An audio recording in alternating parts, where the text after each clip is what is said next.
Music पढ़ने जा रहे हैं। अब तो इंट्रोडक्शन हम देखते हैं पहले। अब जो म्यूज़िक है वो किसी भी कल्चर का सोल होता है और इंडिया में तो लॉन्ग ट्रेडिशन रहा है म्यूज़िकल इंजीनियरिटी का। अब जो नारद मुनि है ना, जो सेज थे, जो नारद नारद ऐसे करते थे, तो उन्होंने जो आर्ट ऑफ म्यूज़िक है वो अर्थ को इंट्रोड्यूस करी है, ऐसा माना जाता है। उन्होंने ही taught inhabitants about the sound that pervades whole universe, और उस साउंड को क्या कहा जाता है? न नाद ब्रह्म, नाद ब्रह्म, नाद ब्रह्म। ठीक है, तो नारद मुनि ने नाद ब्रह्म बताई कि ये साउंड प्रिवेट्स करती है होल यूनिवर्स में। अब जो एक अब इंडियन वैली सिविलाइजेशन तक में भी मिली थी अपनी ये म्यूजिकल इंस्ट्रूमेंट। क्या मिला था? 7 होल्ड फ्लूट मिली थी। और जो हेला सिविलाइजेशन थे ना, हेला सिविलाइजेशन श्रीलंका की, वहाँ पे भी मिली थी। वहाँ पे क्या मिली थी? वहाँ पे मिली थी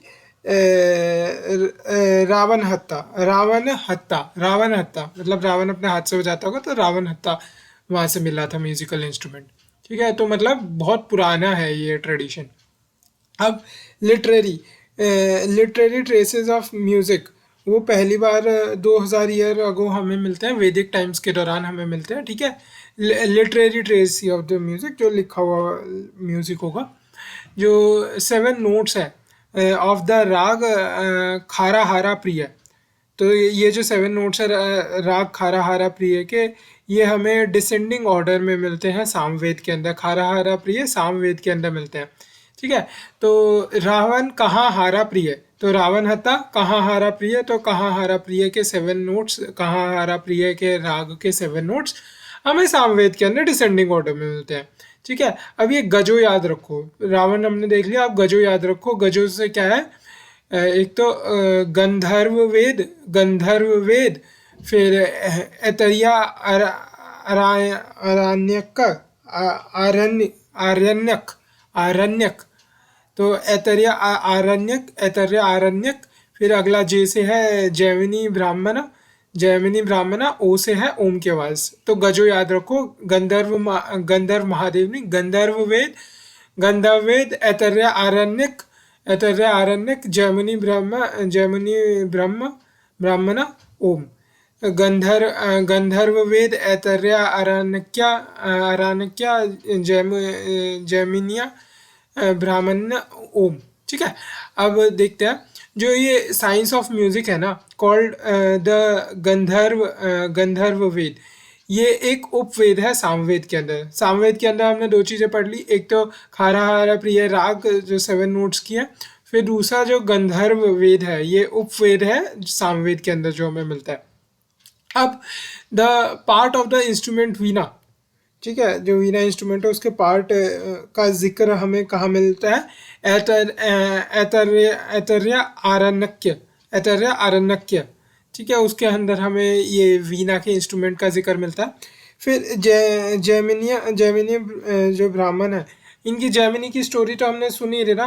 वेद व्यास जी के साथ कैसे उन्होंने, वेद व्यास जी ने जैमिनी की वो करी थी, क्या कहते हैं, कि भ्रम उतारा था कि भाई जो लस्ट की भावना सेजेस के अंदर नहीं आती। तो जेमिनिया ब्राह्मणा इसलिए जो है उसमें speaks collectively dance and music, नाच गाना दोनों साथ कर रहे हैं जेमिनिया ब्राह्मणा। ठीक है, अब ये जो म्यूजिकोलॉजिस्ट है वो परपोर्ट करते हैं theory that about the word Om, कि ओम जो वर्ड है ओम, वो source of all ragas and notes का, सबका सोर्स ओम ही है। ऐसे बहुत सारे म्यूजिकोलॉजिस्ट कहते हैं।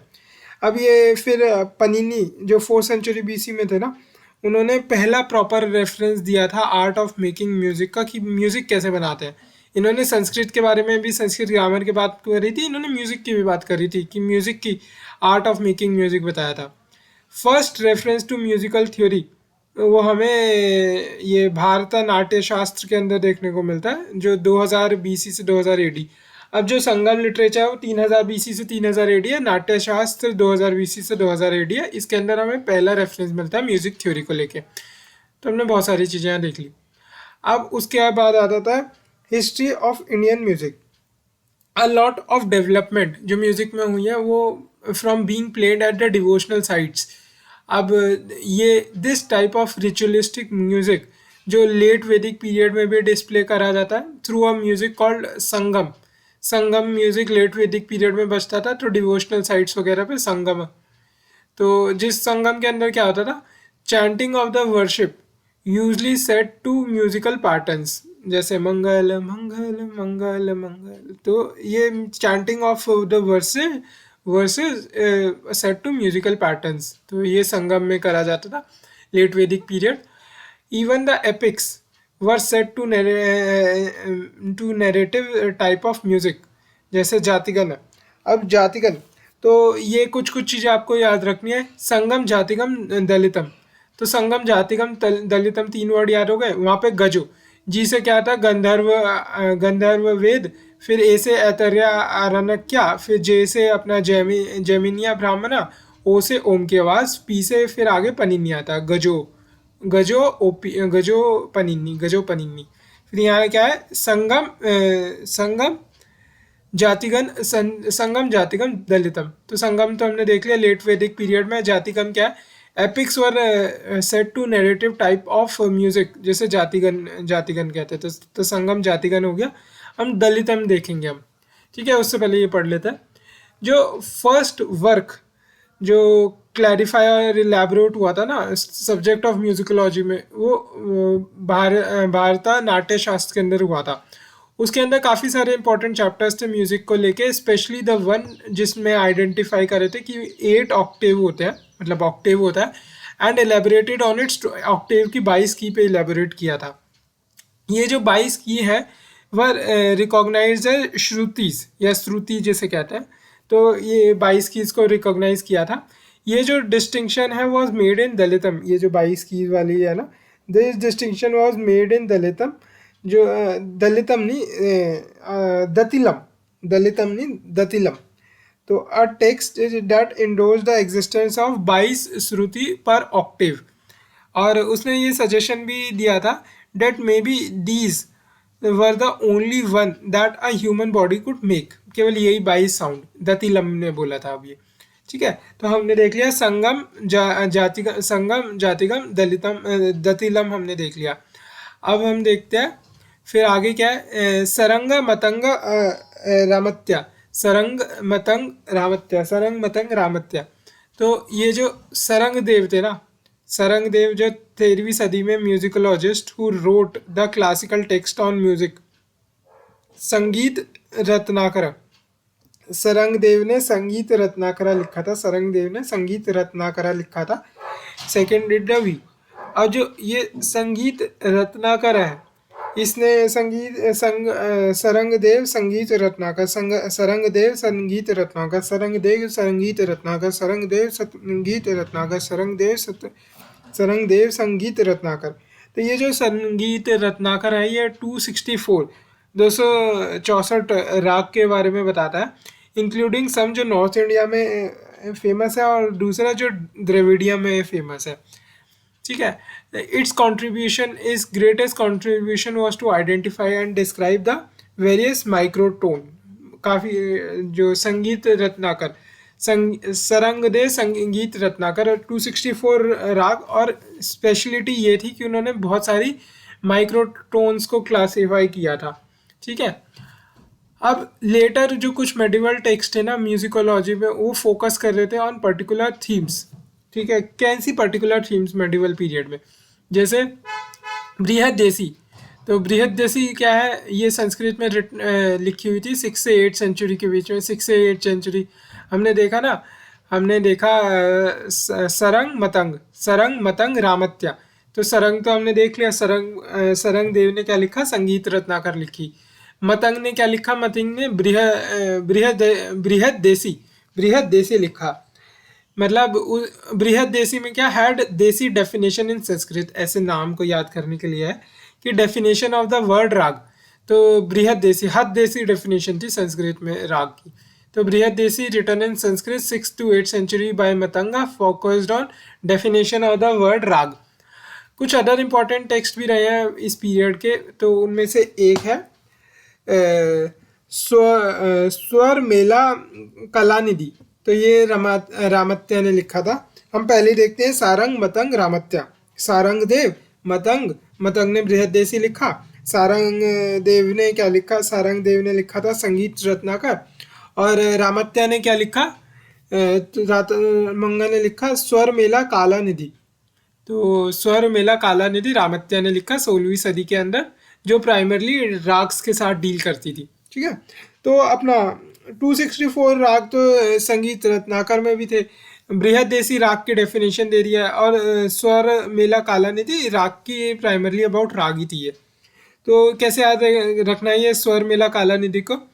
तो ऐसे मान लो निधि कोई इंसान है, उसे बोल रहे हैं स्वर मेला काला निधि, मतलब उसको रेसिज्म कर रहे हैं। तो स्वर मेला काला निधि, रावण में गाना तूने, रमाम में गाना तूने, रमाम करके एक फेस्टिवल होता है ना, तो स्वर में ला काला निधि, रमाम में गाना तो स्वर में ला काला निधि रामत्या। अब फिर अगला है चतुर्दंडी प्रकाशिका। चतुर्दंडी प्रकाशिका रिटन बाय वेंकट मक्खी वेंकट मक्खी ने लिखी है। चतुर्दंडी प्रकाशिका, चतुर्दंडी प्रकाशिका ये वेंकट मक्खी ने लिखी 17वीं सदी में। ये फेमस थी for the information on the Carnatic musicology जो ये प्रोवाइड करती है ना। अब इसे याद कैसे लिखना है? चतुर जो 3 इडियट में था ना, उसको याद करो। चतुर ने डंडी प्रकाशिका मान लो टॉर्च लाइट को कह रहे हैं हम। चतुर ने डंडी प्रकाशिका से बताया कि वेंकट पर मक्खी बैठी है। तो चतुर डंडी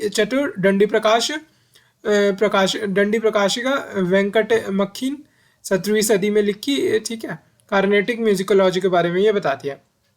अब आगे देखते हैं कि स्वर मेला काला निधि, हद देसी डेफिनेशन, बृहद देसी।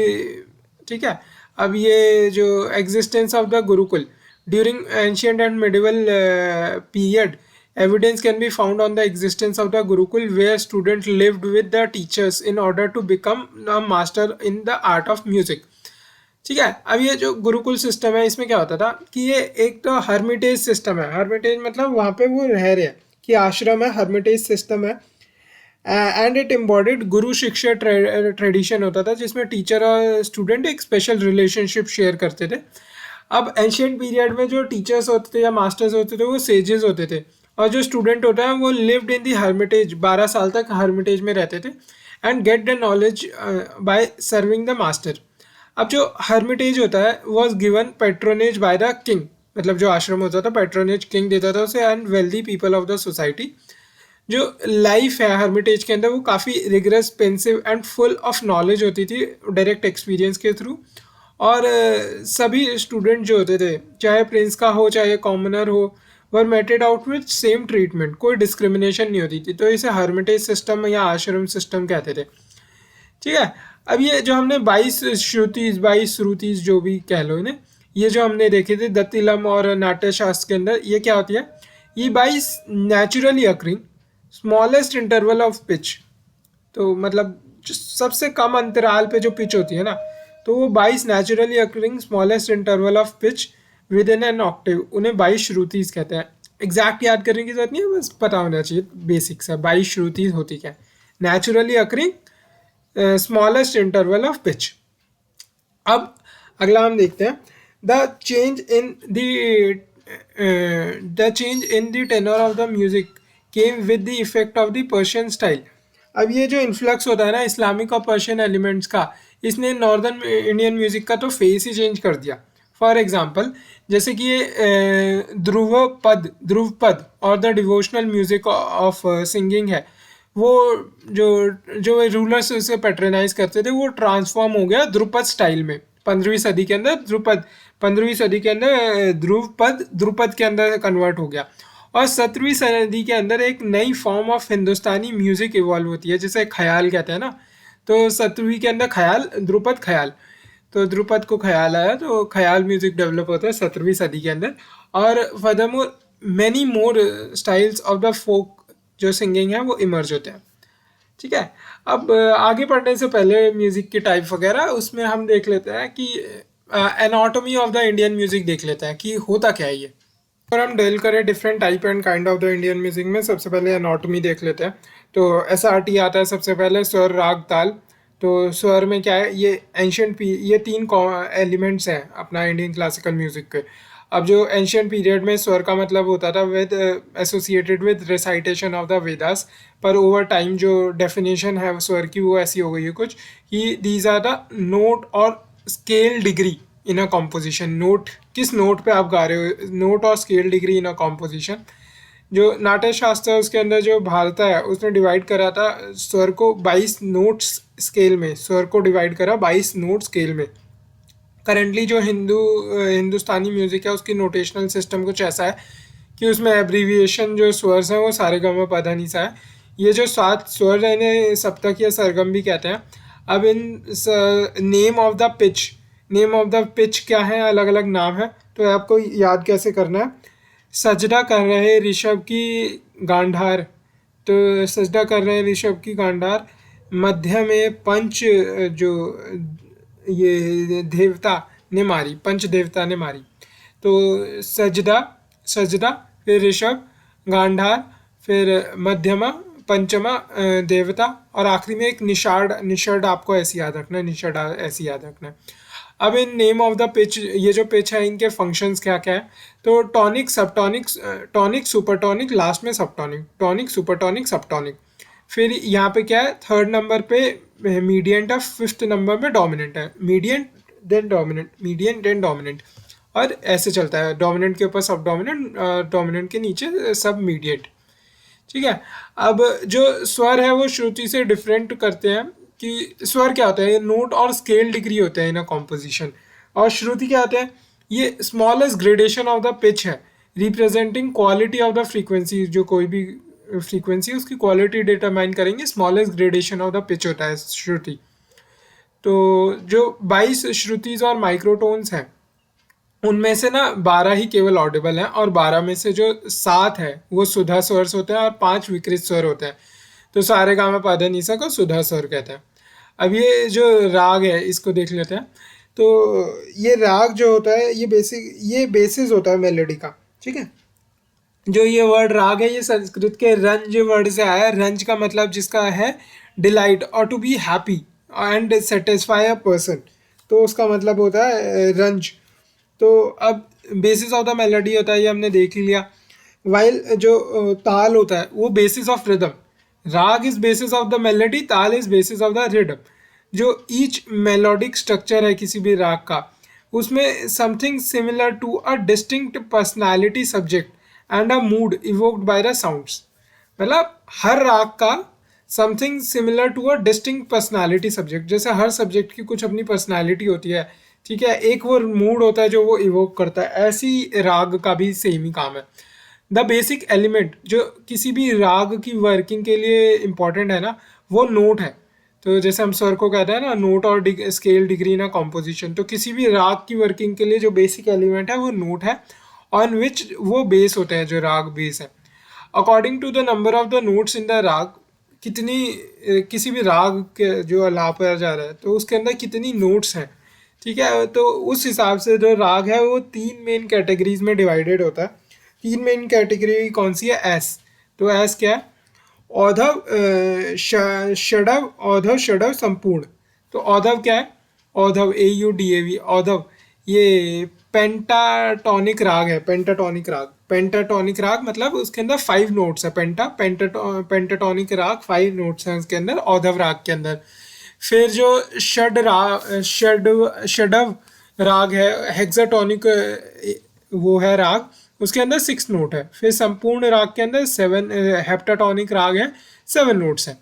अब जो राग है is neither a scale nor a mode, पर वो एक ना ही तो वो स्केल है, क्योंकि हमने स्केल डिग्री तो देख लिया, नोट और स्केल डिग्री तो स्वर है। ठीक है, ना ही तो वो स्केल है, नॉर अ मोड, मोड भी नहीं है, ना ही स्केल है ना ही मोड है। वो एक precise, scientific, precise and subtle and aesthetic melodic form है। साइंटिफिक भी है, एस्थेटिक एंड मेलोडिक भी है, फॉर्म है, with own peculiar ascending descending movements उसके अंदर होती है। ठीक है, मतलब तो असेंडिंग डिसेंडिंग मूवमेंट को, असेंडिंग को हम आरोह कह देते हैं, फिर डिसेंडिंग को अवरोह कह देते हैं। तो जिसके अंदर own ascending and descending movement है, consisting of either a full octave, या तो उसके अंदर पूरा ऑक्टेव होगा, फुल ऑक्टेव होगा, या फिर सीरीज ऑफ 5, 6 और 7 नोट्स होंगी, जिसे हम ये कहते हैं ना औधव, षडव और संपूर्ण राग। तो या तो फुल एक्टिव होगा और सीरीज ऑफ 5, 6 और 7 नोट्स होंगी उसके अंदर। तो तीन मेजर तरीके के राग और राग भेद हम बताते हैं। एक तो है शुद्ध राग, फिर है छायालग राग, फिर है संकीर्ण राग। तो शुद्ध मतलब भाई वो शुद्ध है कि वो चेंज नहीं होगा, ठीक है। तो इस राग का मतलब ये है, दिस इज द राग जिसमें if any notes that are absent from the composition are played, कोई नोट्स एब्सेंट है राग से, वो प्ले करा जा रहा है, तब भी उसका नेचर और फॉर्म जो है बदलती नहीं है, वो वैसी ही रहेगी नेचर ऑफ द फॉर्म, अगर कोई नोट्स एब्सेंट भी है, तो इन्हें शुद्ध राग कहते हैं। फिर छाया लग राग, मतलब छाया तो बदल जाती है ना, धूप आई तो बदल गई, छाँव आई तो बदल गई, तो छाया तो बदल जाती है, तो ये छाया लग राग है। मतलब if any note not present in the original composition, अगर है और अपनी उसमें नहीं है, आर प्लेड, तो नेचर और फॉर्म ऑफ द जो राग है वो चेंज हो जाती है। फिर अगला है संकीर्ण राग। तो this is the raga in which there is a combination of two or more राग। संकीर्ण गली में होती है ना, तो दो या उससे ज़्यादा राग आ जाए, ठीक है, संकीर्ण गली में, तो combination of two or more राग, तो इसे संकीर्ण राग कहते हैं। तो हेंस एवरी राग जो है शुड हैव 5 बेसिक नोट्स। कौन कौन सी 5 basic notes? Should have 5 basic 5 notes. Amongst these राग, जो किंग होता है, राजा कौन होता है? तो राजा होता है, राजा को हम प्रिंसिपल नोट कहते हैं, ऑन विच द राग is built. This is called राग। जो किंग है वो वादी में तो घूम रहा है, तो कॉल्ड द वादी, and it is used most often in the composition. जो किंग है ना, जो प्रिंसिपल नोट है वादी में जो घूम रहा है, वो बहुत ऑफन यूज होगा। फिर अगला है next important note is the queen. जो 4th और 5th नोट होगी ना in relation to the principal raga, वो होगी राग क्वीन होगी वो। ये सेकंड मोस्ट इंपॉर्टेंट नोट होती है और इसे संवादी भी कहते हैं। जैसे किंग वादी में घूम रहा है, क्वीन उससे संवाद कर रही है, तो किंग वादी, क्वीन संवादी। अब अगला है all other notes in the composition, वादी और संवादी के अलावा, उसे कहते हैं अनुवादी। तो वादी, संवादी, अनुवादी। और लास्ट है जो notes not present in the composition, उन्हें विवाद कहते हैं। भाई ये प्रेजेंट नहीं है तो विवाद हो जाएगा, ठीक है। Furthermore the ascent of the notes means each note is higher than the preceding. Ascent हो रहा है तो हाइयर देन द प्रीसीडिंग, जो उसकी नोट और स्केल डिग्री, तो ईच नोट इज हाइयर, ठीक है। अब जैसे एग्जाम्पल सारेगामा पाधा नीसा, तो ईच नोट इज हाइयर। दिस असेंट, इसे आरोह कहते हैं, और अगर डिसेंट हो रहा है उसे अवरोह कहते हैं, जिसमें each note is lower than the preceding. जैसे निधपमा गरेसा। तो डिपेंडिंग ऑन इस असेंट और डिसेंट पे जो राग है वो 3 डिवाइडेड इनटू 3 स्पीड्स और लय, 3 स्पीड्स। तो विलंबित मतलब विलंबित हो गया तो स्लो हो गया, विलंबित होते ही स्लो। विलंबित, मध्य, द्रुत। तो मध्य मतलब मीडियम, द्रुत मतलब फास्ट। तो 3 स्पीड में होता है आरोह अवरोह के बेसिस पे। नोट क्या उसे कहते हैं? वादी, वादी संवादी, अनुवादी, विवादी। वादी संवादी, अनुवादी, विवादी, ठीक है।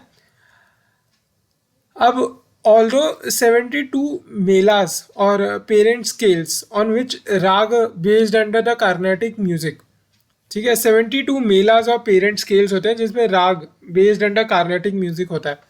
तो पर 6 main raga under Hindustani music repertoire, and all these are time and season specific. ये 6 के 6 राग टाइम और सीजन स्पेसिफिक है, एंड ये एक पर्टिकुलर तरीके का रसा या इमोशन इवोक करते हैं। तो अब ये 6 राग हैं क्या और उन्हें याद कैसे करना है? तो हिंडोल BDMS मलकोश। तो Hindol BDMS Malkauns, Hindol BDMS Malkauns, Hindol BDMS Malkauns. तो हिंडोल, ठीक है। हिंडोल BDMS क्या है? भैरव दीपक मेघ श्री, भैरव दीपक मेघ श्री, भैरव दीपक मेघ श्री, भैरव दीपक मेघ श्री। तो BDMS हो गया। मलकोश, तो हिंडोल BDMS मलकोश। तो हिंडोल भैरव दीपक मेघा श्री, भैरव दीपक मेघा श्री मलकोश, ठीक है। अब जो हिंडोल है वो सुबह सुबह सबसे पहला राग है, तो सबसे मॉर्निंग में ये गाया जाएगा। स्प्रिंग है, चल रही है, मॉर्निंग है, ठंडी ठंडी मॉर्निंग है, स्प्रिंग चल रही है। उसके दौरान जो ये यंग कपल्स के बीच में स्वीटनेस इवोक करता है, मतलब उनका मन हिंडोले खाने लगता है, ठीक है, यंग कपल का मॉर्निंग में ही। तो इसे हो गया हिंडोल। फिर अगला है बी से भैरव। भैरव मतलब फिर डॉन हो गई है, डस्क नहीं, डॉन हुई है अभी। तो पीस का समय है, किसी भी सीजन में डॉन का समय पीस का समय ही होता है, तो उसमें भैरव राग गाया जाता है। फिर अगला है दीपक। तो दीपक तो रात में ही जलाया जाता है, ठीक है। गर्मी की रात है, लाइट आ नहीं रही क्योंकि लोड बहुत बढ़ गया, तो दीपक राग करेंगे। और दीपक राग क्या कंपैशन जगाता है। दीपक, दीपक भैया के अंदर कंपैशन बहुत है, तो दीपक। फिर एंड से मेघ। मेघ मतलब रेनी। अब रेनी मतलब बहुत रात हो गई है, लेट नाइट हो गई है, और मेघ रेनी सीजन है, तो उसमें करेज चाहिए बाहर निकलने के लिए। फिर अगला है श्री। श्री मतलब ठंडी शाम। ठंडी शाम मतलब ठंडी मतलब विंटर, और शाम मतलब इवनिंग, ठंडी शाम। श्री जी ग्लैड होते हैं ठंडी शाम में, तो ग्लैडनेस हो गया। फिर अगला है कि मलकौश। मलकौश मतलब अपना विंटर, ठंडी रात जो होती है ना, ठंडी रात में मलकोश में जाना, उसमें वीर या ब्रेवनेस चाहिए। अगर ठंडी रात है और इसमें आपको मलकोश मतलब टॉयलेट जाना है, तो उसमें आपको वीर और ब्रेव चाहिए, ठीक है। अब और हम डील करें different type and kind of the Indian music में, सबसे पहले एनाटॉमी देख लेते हैं। तो SRT आता है सबसे पहले, स्वर राग ताल। तो स्वर में क्या है, ये एंशियंट ये तीन एलिमेंट्स हैं अपना इंडियन क्लासिकल म्यूजिक के। अब जो एंशियंट पीरियड में स्वर का मतलब होता था with associated with recitation of the Vedas, पर ओवर टाइम जो डेफिनेशन है स्वर की वो ऐसी हो गई है कुछ कि दीज आर द नोट और scale degree in a composition. Note, किस नोट पे आप गा रहे हो, नोट और scale degree in a composition. जो नाट्य शास्त्र है उसके अंदर जो भारता है उसने डिवाइड करा था स्वर को 22 नोट्स स्केल में, स्वर को डिवाइड करा 22 नोट स्केल में। करेंटली जो हिंदुस्तानी म्यूजिक है उसकी नोटेशनल सिस्टम कुछ ऐसा है कि उसमें एब्रीविएशन जो स्वर्स हैं वो सारे ग म प ध नि सा है। ये जो 7 स्वर है इन्हें सप्तक या सरगम भी कहते हैं। अब in name of the pitch, name of the pitch क्या है, अलग अलग नाम है, तो आपको याद कैसे करना है। सजदा कर रहे ऋषभ की गांधार, तो सजदा कर रहे ऋषभ की गांधार।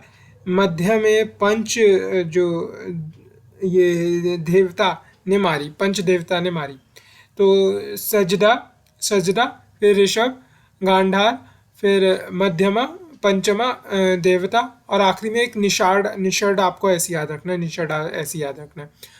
अब in name of the pitch, ये जो पिच है इनके फंक्शंस क्या क्या है।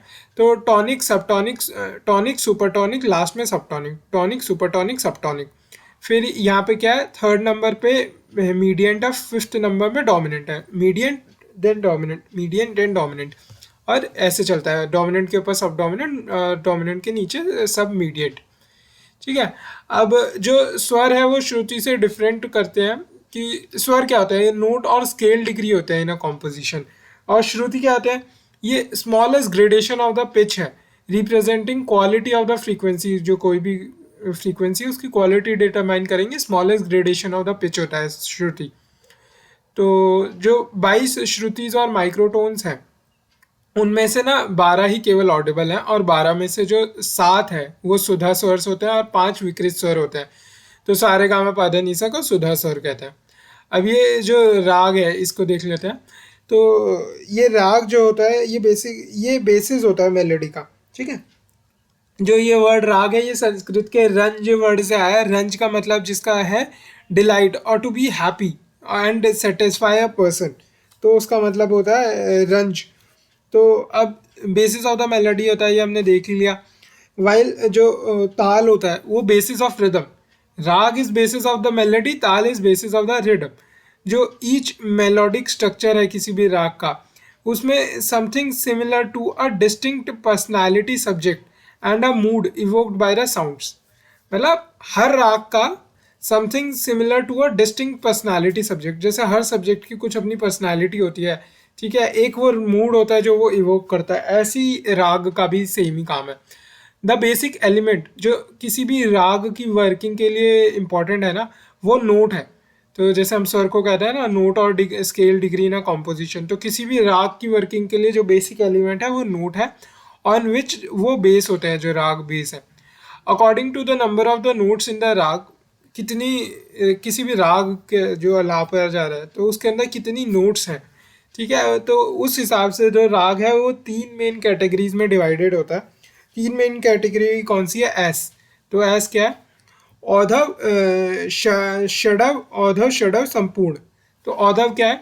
औधव, AUDAV, औधव, ये पेंटाटोनिक राग है। पेंटाटोनिक राग, पेंटाटोनिक राग मतलब उसके अंदर 5 नोट्स है। पेंटाटोनिक राग 5 नोट्स हैं उसके अंदर, औधव राग के अंदर। फिर जो षडव राग है, हेक्साटोनिक वो है राग, उसके अंदर 6 नोट है। फिर संपूर्ण राग के अंदर 7, हेप्टाटोनिक राग है, 7 नोट्स हैं।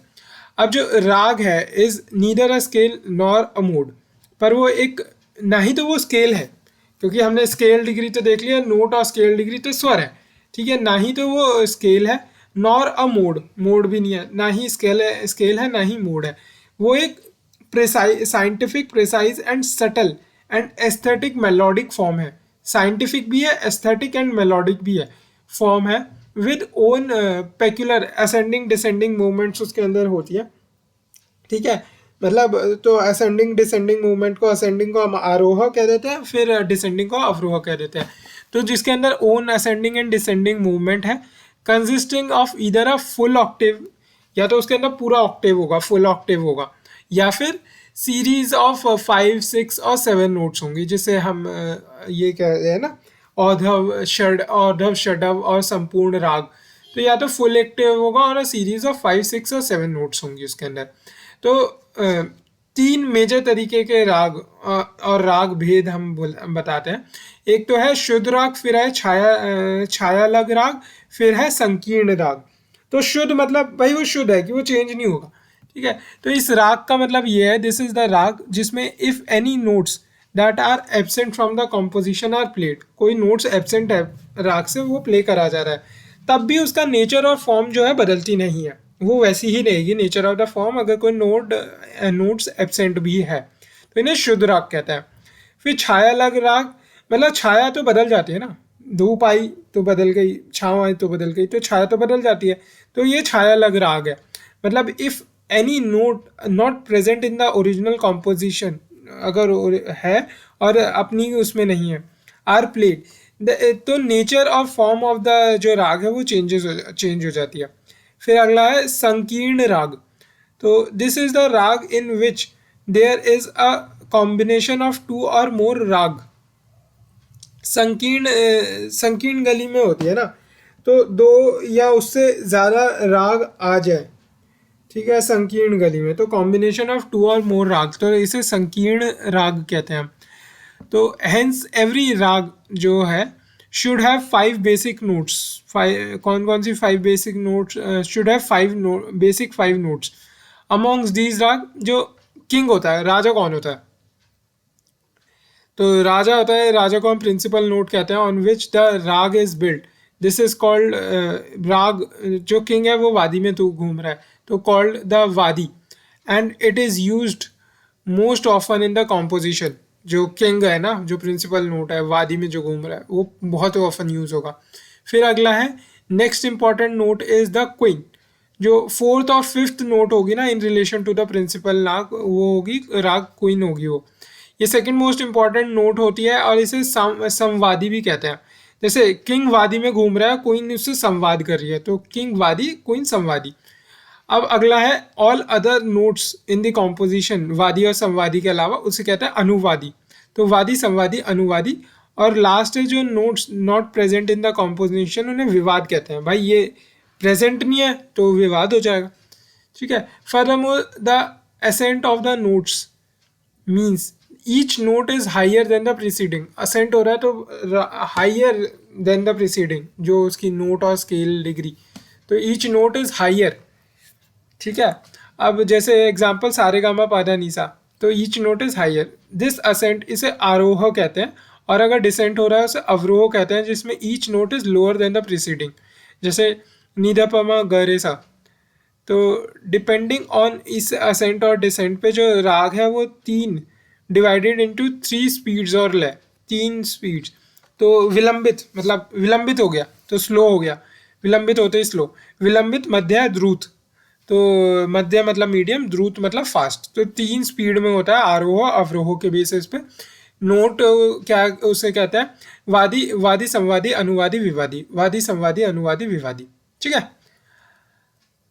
अब ऑल्दो 72 मेलास और पेरेंट स्केल्स ऑन विच राग based under the Carnatic music. ठीक है, 72 मेलास और पेरेंट स्केल्स होते हैं जिसमें राग बेस्ड अंडर कार्नेटिक म्यूजिक होता है। तो पर 6 main raga under Hindustani music repertoire and all these are time and season specific. ये 6 के 6 राग टाइम और सीजन स्पेसिफिक है एंड ये एक पर्टिकुलर तरीके का रसा या इमोशन इवोक करते हैं। तो अब ये 6 राग हैं क्या और उन्हें याद कैसे करना है। तो हिंडोल BDMS मलकुश मलकौश। तो Hindol BDMS Malkauns, indole BDMS Malkauns, indole BDMS Malkauns. तो हिंडोल, ठीक है, हिंडोल BDMS क्या है, भैरव दीपक मेघ श्री, भैरव दीपक मेघ श्री, भैरव दीपक मेघ श्री, भैरव दीपक मेघ श्री। तो BDMS हो गया। मलकौश, तो हिंडोल BDMS मलकौश। तो हिंडोल भैरव दीपक मेघा श्री, भैरव दीपक मेघा श्री मलकौश। ठीक है। अब जो हिंडोल है वो सुबह सुबह सबसे पहले राग है तो सबसे मॉर्निंग में ये गाया जाएगा। स्प्रिंग है, चल रही है, मॉर्निंग है, ठंडी ठंडी मॉर्निंग है, स्प्रिंग चल रही है। उसके दौरान जो ये यंग कपल्स के बीच में स्वीटनेस इवोक करता है, मतलब उनका मन हिंडोले खाने लगता है। ठीक है, यंग कपल का मॉर्निंग में ही। तो इसे हो गया हिंडोल। फिर अगला है बी से भैरव। भैरव मतलब फिर डॉन हो गई है, डस्क नहीं, डॉन हुई है अभी। तो पीस का समय है, किसी भी सीजन में डॉन का समय पीस का समय ही होता है, तो उसमें भैरव राग गाया जाता है। फिर अगला है दीपक। तो दीपक तो रात में ही जलाया जाता है। ठीक है, गर्मी की रात है, लाइट आ नहीं रही क्योंकि लोड बहुत बढ़ गया, तो दीपक राग करेंगे। और दीपक राग क्या कंपैशन जगाता है। दीपक, दीपक भैया के अंदर कंपैशन बहुत है, तो दीपक। फिर एम से मेघ। मेघ मतलब रेनी। अब रेनी मतलब बहुत रात हो गई है, लेट नाइट हो गई है और मेघ रेनी सीजन है, तो उसमें करेज चाहिए बाहर निकलने के लिए। फिर अगला है श्री। श्री मतलब ठंडी शाम। ठंडी शाम मतलब ठंडी मतलब विंटर और शाम मतलब इवनिंग, ठंडी शाम। श्री जी ग्लैड होते हैं ठंडी शाम में, तो ग्लैडनेस हो गया। फिर अगला है कि मलकौश। मलकौश मतलब अपना विंटर, ठंडी रात जो होती है ना, ठंडी रात में मलकोश में जाना, उसमें वीर या ब्रेवनेस चाहिए। अगर ठंडी रात है और इसमें आपको मलकोश मतलब टॉयलेट जाना है, तो उसमें आपको वीर और ब्रेव चाहिए। ठीक है। अब ये रास जो मेलोडी वगैरह है ना वो देखते हैं हम।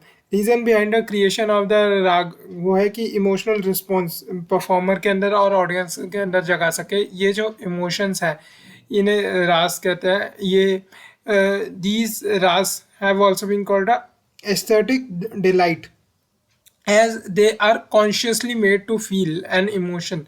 ये किसी और की एल्स की आर्ट के कारण। इनिशियली जो आर्ट है रस मतलब emotion, emotional responses, but later another एक शांत रस वॉज एडेड। ठीक है, तो 9 रसा जिसे नौरस, नौरस भी कहते हैं ना, 9 रसा जिसे नौरस भी कहते हैं। ठीक है, अब ये याद कैसे रखना है ये 9 के नौरस। अब वीर का शांत, करुणा और हास्य रूप देखा है। वीर का शांत, करुणा और हास्य रूप देखा है अभी तूने। भयानक और रौद्र रूप भी देखना, मतलब ऐसे किसी को धमकी दे रही है। वीर का शांत, करुणा और हास्य रूप देखा है अभी तूने, भयानक और रौद्र रूप भी देखना उसका। नहीं देखना तो अद्भुत श्रृंगार करके आना। अगर वीर का शांत, करुणा और हास्य रूप ही देखना है तो अद्भुत श्रृंगार करके आना, वरना भयानक और रौद्र रूप देखोगे उसका। ठीक है, तो ये हो गया। तो 1 2 3 4 5 6 7 8, 8 हमने पढ़ लिए। और एक और है जो रस है वो है ये बिभत्सा बिभत्सा बिभत्सा मतलब डिस्गस्टिंग फीलिंग आना, बिभत्सा बिभत्सा। तो श्रृंगार मतलब लव, हास्य मतलब ह्यूमर लाफ्टर, करुणा मतलब पैथोस, और रुद्र मतलब एंगर, भयानक मतलब हॉरर, वीर मतलब ब्रेवरी, अद्भुत मतलब वंडर, बिभत्सा मतलब डिस्गस्ट, शांत मतलब पीस और काम। तो वीर का शांत, करुणा और हास्य रूप देखा है अभी तूने। भयानक और रौद्र रूप भी देखना है क्या? नहीं देखना तो अद्भुत श्रृंगार करके आना। तो ये नौरसा हो गया, ठीक है। अब आफ्टर 15th century जो भक्ति और द रसा of the devotion became widely accepted into the initial corpus of the 9 rasas. तो ये 10वां रसा है भक्ति। सम म्यूजिकोलॉजिस्ट आर्ग्यू कि जो भक्ति एंड शांत रस है were one and the same thing. तो भक्ति रस और है, ठीक है। अब हम ताल और तल ये ताला तला और ताल देखते हैं, ठीक है। ये बेसिस ऑफ द रिदम है। तो इसमें क्या है, जो रिदमिक ग्रुपिंग ऑफ बीट्स उन्हें हम ताल कहते हैं। ये जो rhythmic cycle ranges from 3 to 108 beats हो सकती है, 3 से 108 बीट्स हो सकती है। अकॉर्डिंग टू कॉन्सेप्ट ऑफ ताल, ये जो म्यूजिक टाइम है, the musical time is divided into simple and complicated metres metres. तो सिंपल एंड कॉम्प्लिकेटेड मेट्रिस में डिवाइड होता है ये जो थ्योरी ऑफ म्यूजिकल मेजरमेंट है इज नॉट सिमिलर टू हिंदुस्तानी और कार्नेटिक, सेम नहीं है ये। अब जो the unique point about the concept of the ताल, मतलब जो ये टाइम मेजरमेंट है ये हिंदुस्तानी में और कार्नेटिक म्यूजिक में अलग अलग तरीके से होता है। ये द यूनिक पॉइंट ये ताल के अबाउट में इज दैट ये इंडिपेंडेंट है म्यूजिक की और इसकी अपनी डिविजन्स होती हैं, it has its own divisions. The tempo of the ताल कि किस टेम्पो में, स्लो फास्ट किस टेम्पो में, द टेम्पो ऑफ द ताल which keeps the uniformity of time Spain, उसे लय कहते हैं। द टेम्पो ऑफ द ताल which keep the uniformity of the time span, इसे लय कहते हैं। अब सेवरल म्यूजिकोलॉजिस्ट जो है वो आर्ग्यू करते हैं there are more than 100 taals, but केवल उनमें से 30 ताल करंटली नोन है और ओनली 10 से 12 आर एक्चुअली यूज्ड, ठीक है। और उनमें से भी amongst these music composer use 3 ताल दैट हैज 16 बीट। यूजली 3 ताल यूज़ कर रहे होते हैं जिसमें 16 बीट्स होती है ना। तो 100 ताल से ज़्यादा है, उनमें से 30 ताल तो करंटली नोन है और उनमें से 10 से 12 जो एक्चुअली यूज़ करी जाती है, उनमें से भी यूजली 3 ताल यूज़ करी जाती है, ठीक है। बाकी ये ताल हमें कैसे याद रखनी है, तो देखते हैं ये ताल हम कैसे याद रखेंगे। तो लघु ध्रुतम नहीं, ये नहीं, ये वाली ताल है। तो एक ताल, दो ताल नहीं है, झप ताल है। एक ताल, झप ताल, तीन ताल, चौताल। एक ताल, झप ताल, तीन ताल, चौताल। एक ताल, झप ताल, तीन ताल, चौताल।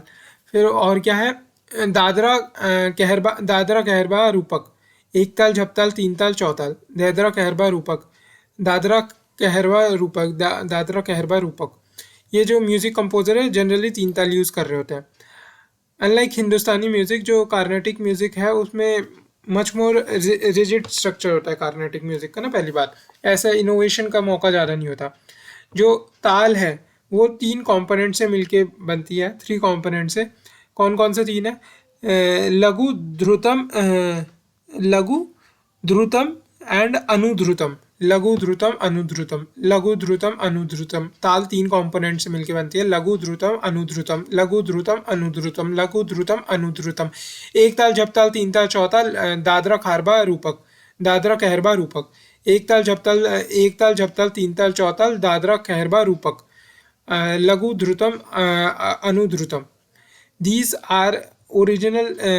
There are 35 original. There are original 35 taals and each one of them वो फर्दर स्प्लिट करी जा सकती है 5 घाटीज में।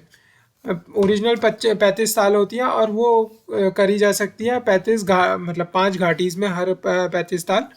Hence there are 175 taals in the Carnatic music. हमने बोला था ना कि हिंदुस्तानी म्यूजिक जो है, अनलाइक हिंदुस्तानी म्यूजिक, ये ऊपर हिंदुस्तानी म्यूजिक की बात चल रही थी। कार्नेटिक म्यूजिक में मच रिजिड स्ट्रक्चर है, उसमें ताल 3 कंपोनेंट्स होते हैं ताल के, लघु ध्रुतम, अनुध्रुतम और 35 ताल लगभग हैं, ओरिजिनल 35 ताल है।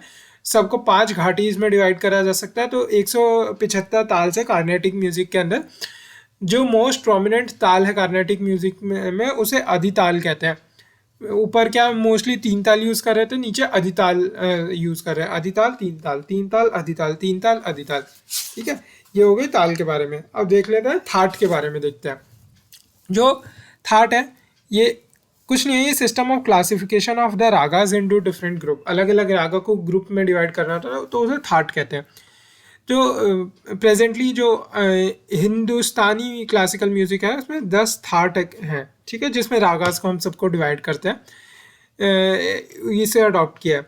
तो अकॉर्डिंग टू ये जो वी एन भटकंडे हैं, वी एन भटकंडे भटक गया है क्या, तो थाट, फिर भी थाट किस चीज़ की है, भटक गया है तो थाट किस चीज़ की है। तो वी एन भटकंडे ने, जो एक फेमस म्यूजिकोलॉजिस्ट है in the field of north Indian classic music, each one of the several traditional ragas is based on or is a variation of the 10 basic thoughts और म्यूजिकल स्केल ऑफ फ्रेमवर्क। मतलब हम हर ragas को इन 10 classes में divide कर देते हैं।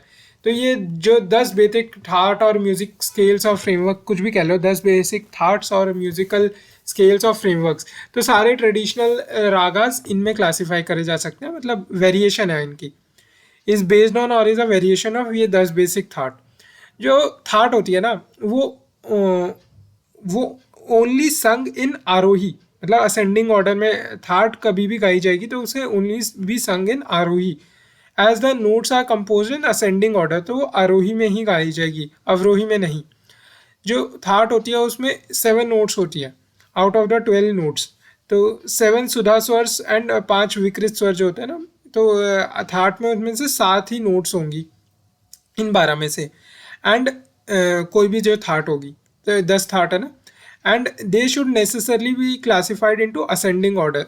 उन जो नोट्स हैं वो असेंडिंग ऑर्डर में क्लासीफाई होगी, क्योंकि ये अवरोही आरोही में गाया जाता है, अवरोही में नहीं। ठीक है, जो 10 थाट कौन कौन सी हैं, ठीक है, जो हम देखते हैं ना हिंदुस्तानी म्यूजिक, क्लासिकल म्यूजिक में, तो 10 थाट याद कैसे करनी है आपको।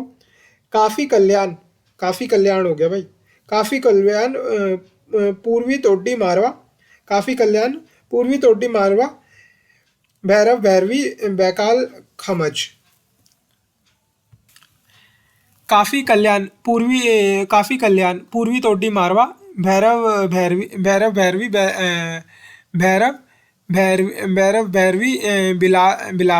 खमज।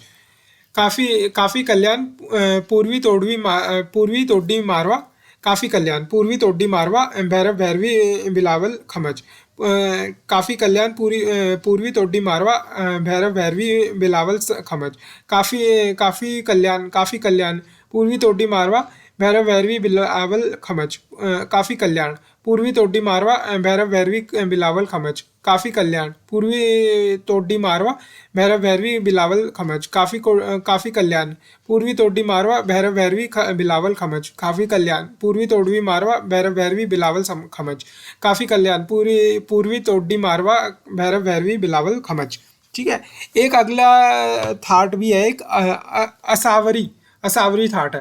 तो 10 थाट है, तो काफ़ी कल्याण पूर्वी तोड्डी मारवा, भैरव भैरवी बिलावल खमज, और नीचे असरवी। तो ये 10 थाट है। Thaat has no emotional quality, रस नहीं है उसके अंदर, अनलाइक राग, एंड इट इज़ नॉट संग। पर अगर वो गाया जाएगा तो that can only be sung in the Aarohi.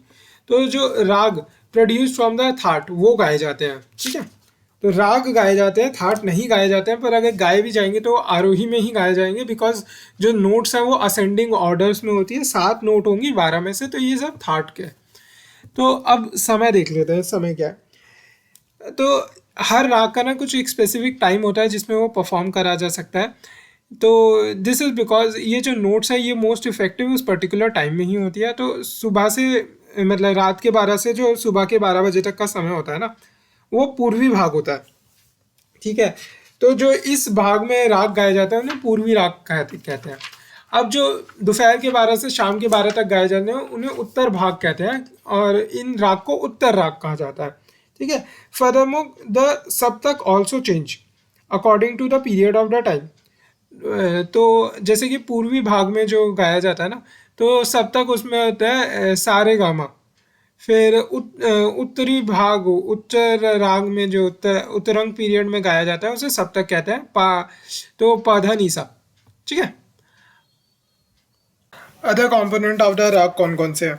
The gradual exposition of the raga that emphasizes on vadi samvadi and other silent features of the raga in slow tempo उसे आलाप कहते हैं। मतलब ग्रेजुअल एक्सपोजिशन मतलब एक के बाद एक राग खोलते जाना, ग्रेजुअल एक्सपोजिशन ऑफ द राग। ठीक है। जिसमें वादी संवादी, वादी मतलब वही प्रिंसिपल नोट, फिर संवादी मतलब जो अपना क्वीन है, किंग क्वीन, तो वो सब इन स्लो टेम्पो। जब वो gradual exposition in the slow tempo उसे आलाप कहते हैं। इट इज संग इन द बिगनिंग ऑफ किसी भी राग के at a time of the performance. In north Indian classical ऐसे करते हैं ना, ऐसे वाला। तो यूजली संग इन आकार, दैट इज विदाउट आकार में गाया जाता है, without pronouncing any syllable, only sound आ वाली। ठीक है। अब तो ये तो हो गया अपना क्या आलाप देख लिया हमने। सेकेंडली म्यूजिकल जो कंपोजिशन है can be divided into two part. एक तो हिंदुस्तानी मतलब हिंदुस्तानी क्लासिकल म्यूजिक में दो पार्ट में म्यूजिकल कंपोजिशन डिवाइड होती है। तो पहला तो है मुखड़ा, दूसरा है अंतरा। मुखड़े को स्थाई भी कहता है। तो मुखड़ा क्या है? तो जो कंपोजिशन का पहला पार्ट होता है ना, जो मैक्सिमम यूज्ड, तो उसे मुखड़ा कहते हैं। फिर second part of the composition उसे अंतरा कहते हैं। फिर जो थर्डली जो the basic note in a fast tempo उसे तान कहते हैं। जैसे धनुष पे बिल्कुल तान देते हैं ना हम स्ट्रिंग को उसकी, तो ऐसी जब फास्ट टेम्पो में आ जाता है ना, the basic note in a fast tempo उसे तान कहते हैं।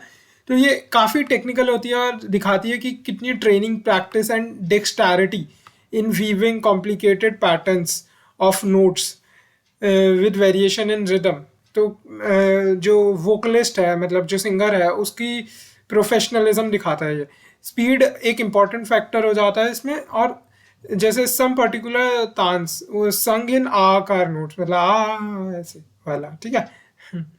तो within the corpus of the taans a short taan of 3 to 4 note is called murki. मतलब अगर शॉर्ट तान है तो उसे मर्की कहते हैं। क्या मर्की है क्या? मर्की मतलब शॉर्ट तान है क्या? तो ये मर्की जो है ये काफ़ी संग वेरी फास्ट, शॉर्ट होते हैं तो वेरी फास्ट गाया जाता है। एंड इसमें कंसिडरेबल स्किल चाहिए गाने के लिए। तो हमने देख लिया तान, मर्की, अलाप, आकार, तान, मर्की, मुखड़ा, अंतरा। अब lastly during the composition of a musical piece ornamentation is required in the form of alankar. मतलब आकार तो अपना आलाप में होता है, अलंकार ऑर्नामेंटेशन होता है किसी भी म्यूजिकल पीस में। ये एक स्पेसिफिक मेलोडिक प्रेजेंटेशन होती है इन सक्सेशन इन विच अब एक पैटर्न फॉलो होता है। ठीक है। जैसे कि कॉम्बिनेशन ऑफ द नोट, जैसे मान लो सारे ग म प म प ध, सारे ग म प म प ध। तो इस ये जो कॉम्बिनेशन ऑफ नोट्स है ये सीन एज अलंकार, जिसमें 3 note in succession are used each time. मतलब 3 नोट यूज हो रही है, सारे ग म प ध, तो 3 नोट्स होते हैं, तो इसे अलंकार कहते हैं। तो ये ऑर्नामेंटेशन है। अब थाट और राग में डिफरेंस क्या होता है? एक तो जो raga produced from the thaat are sung. जो राग संग होता है, थाट को गाया नहीं जाता। और अगर थाट को गाया भी जा रहा है ना, तो केवल उसमें असेंडिंग ऑर्डर में गाया जाता है, आरोही में गाया जाता है, अवरोही में नहीं। And not thaat themselves. अब देखते हैं ओरिजिन। तो जो थाट होते हैं, these are scales which are produced from 12 स्वर से जो ये स्केल्स प्रोड्यूस होते हैं ना वो। और इसमें 7 नोट्स ही यूज़ करी जाती हैं। तो these are scales which are produce from 12 स्वर नोट्स जिन्हें कहते हैं। तो 12 नोट्स में प्रोड्यूस करी जाती है, पर 7 नोट ही यूज़ कर रहा होता है। पर राग कौन सा है? Raga belong to genre of thaats. मतलब 10 अलग अलग तरीके की थाट है, तो राग उनमें बिलोंग करते हैं। ठीक है, तो क्लासीफाई करने के लिए। अब जो थाट है वो must have 7 notes in themselves, और जो राग है एटलीस्ट उनमें 5 नोट्स। तो हमने देखा था ना औदार, षडव, संपूर्ण राग, तो ये कि 5 नोट है, 6 नोट है या 7 नोट है। अब टाइप ऑफ नोट्स, तो इसमें आरोही होती है और असेंडिंग ऑर्डर, ये आरोही अवरोही अवरोह दोनों हो सकते हैं। Melody, it is not necessary for a thaat to be melodious as, ये गाए नहीं जाते, पर राग का जो है वो मेलोडी की ही काम होती है, तो ये गाए जाते हैं। क्योंकि ये important notes, they don't have वादी एंड समवादी, मतलब किंग एंड क्वीन जो नोट्स है ना इनके अंदर वो नहीं होती, पर राग के अंदर वादी और समवादी नोट्स होती हैं। अब जो थाट होते हैं ना वो, मतलब थाट क्या है, अलग अलग 10 क्लासेस हैं, उनके अंदर अलग अलग राग है। तो थाट की जो नेमिंग होती है वो ना वो बेस्ड ऑन पॉपुलर राग्स होते हैं जो उनके अंदर होते हैं। और जो राग हैं are named after emotions they evoke, मतलब कौन सा रा जो रस वो इवोक कर रहे हैं ना उसके बेसिस पे उनकी नेमिंग होती है। ठीक है, अब अगला देखते हैं, इंडियन म्यूजिक की क्लासिफिकेशन देख लेते हैं। There are many type of music जो इंडियन सब कॉन्टिनेंट में है ना, some closer to the classical band and जो सम है वो ग्लोबल म्यूजिक के साथ एक्सपेरिमेंट कर रहे हैं। Recently there has been a trend to create a fusion classical music का, और ये जो नियर ट्रेंड जैज पॉप आ जाता है ना, रॉक म्यूजिक, इसका कॉम्बिनेशन नया नया ट्राई करा जा रहा है। तो इंडियन म्यूजिक में जैसे क्लासिकल म्यूजिक के अंदर आ जाता है हिंदुस्तानी और कार्नेटिक स्टाइल, ये बेसिक दो ब्रॉड जो हिंदुस्तानी और कार्नेटिक है। फिर फोक म्यूजिक आ जाता है, फिर क्लासिकल और फोक म्यूजिक का जो फ्यूजन होता है। इन चार को याद कैसे करना है, तो ऐसे करना है, सुगम नहीं है रविंद्र की हवेली में गाना, मतलब इजी नहीं है रविंद्र जी की हवेली में गाना ना, तो सुगम संगीत, रविंद्र संगीत, हवेली संगीत और गाना संगीत। सुगम नहीं है रविंद्र की हवेली में गाना। तो ये हो गया, हमने फ्यूजन देख लिया। अब देख लेते हैं मॉडर्न म्यूजिक में, हम देखते हैं तो ये 6 तरीके का कैसे याद करें, तो 4 तो राइम से याद हो जाएगी। Rock pop jazz, rock pop jazz trance, rock pop jazz trance, rock pop jazz trance, rock pop jazz trance, rock pop jazz trance. तो रॉक म्यूजिक हो गया, पॉप म्यूजिक हो गया, जैज म्यूजिक हो गया, ट्रांस म्यूजिक हो गया। अब उसके बाद 2 तरीके का और है, तो ब्लू म्यूजिक और साइकीडेलिक म्यूजिक, ब्लू म्यूजिक और साइकीडेलिक म्यूजिक। अब जो क्लासिकल म्यूजिक है ये ओवर टाइम 2 डिस्टिंक्ट स्कूल में इसे हम डिवाइड करते हैं। एक तो हिंदुस्तानी म्यूजिक, कार्नेटिक म्यूजिक। हिंदुस्तानी म्यूजिक जो है वो नॉर्थ इंडिया में प्रैक्टिस होता है, कार्नेटिक म्यूजिक साउथ इंडिया में। ठीक है, हिंदुस्तानी म्यूजिक, वाइल जो हिस्टोरिकल रूट है ना बोथ म्यूजिक टाइप्स, तो हिंदुस्तानी और कार्नेटिक वो भारताज नाट्य शास्त्री है, वो डाइवर्ज होते हैं 14वीं सदी में, वो लगभग डाइवर्ज होते हैं। जो हिंदुस्तान ब्रांच है ना वो focus more on the musical, was focus more on musical structure and उसकी इम्प्रोवाइजेशन की पॉसिबिलिटीज़ पे हिंदुस्तानी ब्रांच फोकस करती है।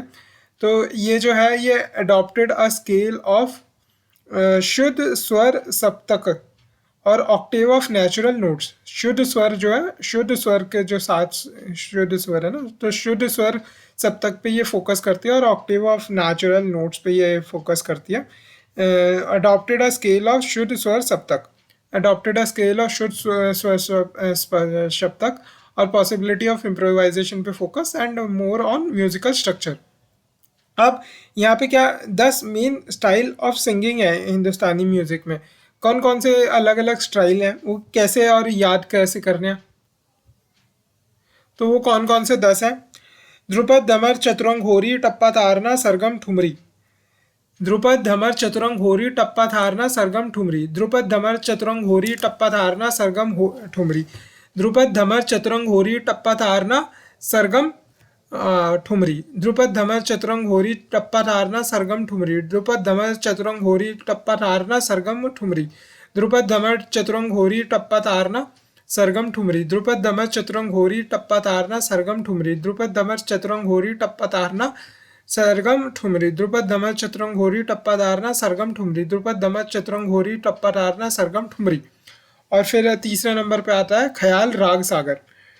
तो ध्रुपद धमर चतुरंग होरी टप्पा तारना सरगम ठुमरी, ध्रुपद धमर चतुरंग होरी टप्पा तारना सरगम ठुमरी, ध्रुपद धमर चतुरंग होरी टप्पा तारना सरगम ठुमरी, ध्रुपद धमर चतुरंग होरी टप्पा तारना सरगम ठुमरी, फिर तीसरे नंबर पे है ख्याल और राग सागर।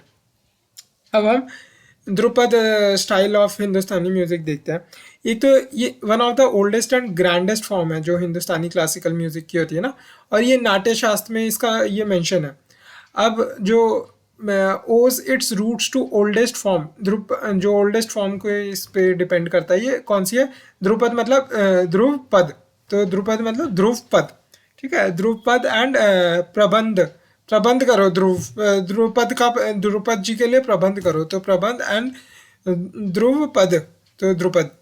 तो जो नेम है ना वो ध्रुव और पद से दो वर्ड से मिलकर बना है, जो डिनोट करता है बोथ कि verse form, verse form of the poetry, कि पोइट्री वर्सेस में है, verse form of the poetry, and दूसरी चीज कि style in which it is sung. तो दोनों चीज़ें बता रहा है कि स्टाइल में वो गाया जाएगा, and the second is verse form of the poetry होगी। अब जो ऑल्दो ध्रुपद जो उसकी पोजीशन कंसोलिडेट हो गई थी एज अ क्लासिकल म्यूजिक 13वीं सदी में ही, ये अपनी जिन्नत पे पहुंचा अकबर के टाइम में, ठीक है। अकबर के टाइम में कुछ कुछ लोग रहे जो बहुत ही फेमस थे। अकबर ने एम्प्लॉय करे और पैट्रनाइज किया म्यूजिकल मास्टर्स को, जैसे बाबा गोपाल दास या स्वामी हरिदास एंड तानसेन। तानसेन तो नवरत्नों में से एक था। It is also speculated that जो बिजू बावरा, बाइजू बावरा, वो भी अपने अकबर के कोर्ट पे गाना गाता था। तो अकबर के कोर्ट में कौन कौन से लोग ध्रुपद गाते थे? वो थे गोपालदास हरिदास तानसेन बावरा, गोपालदास हरिदास तानसेन बावरा, गोपालदास हरिदास तानसेन बावरा, गोपालदास हरिदास तानसेन बावरा, गोपालदास हरिदास तानसेन बावरा, गोपालदास हरिदास तानसेन बावरा। और ये कौन से 10 स्टाइल है?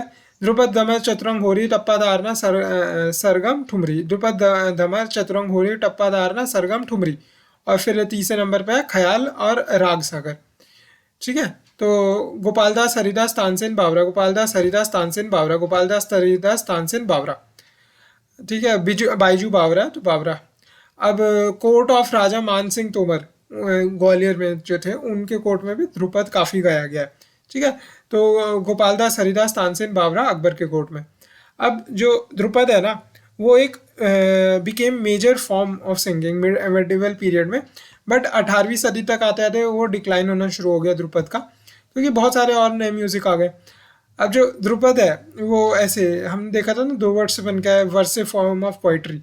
तो dhrupad is essentially a poetic form जो incorporated into an extended presentation style that is marked by precise and overt elaboration of a raga.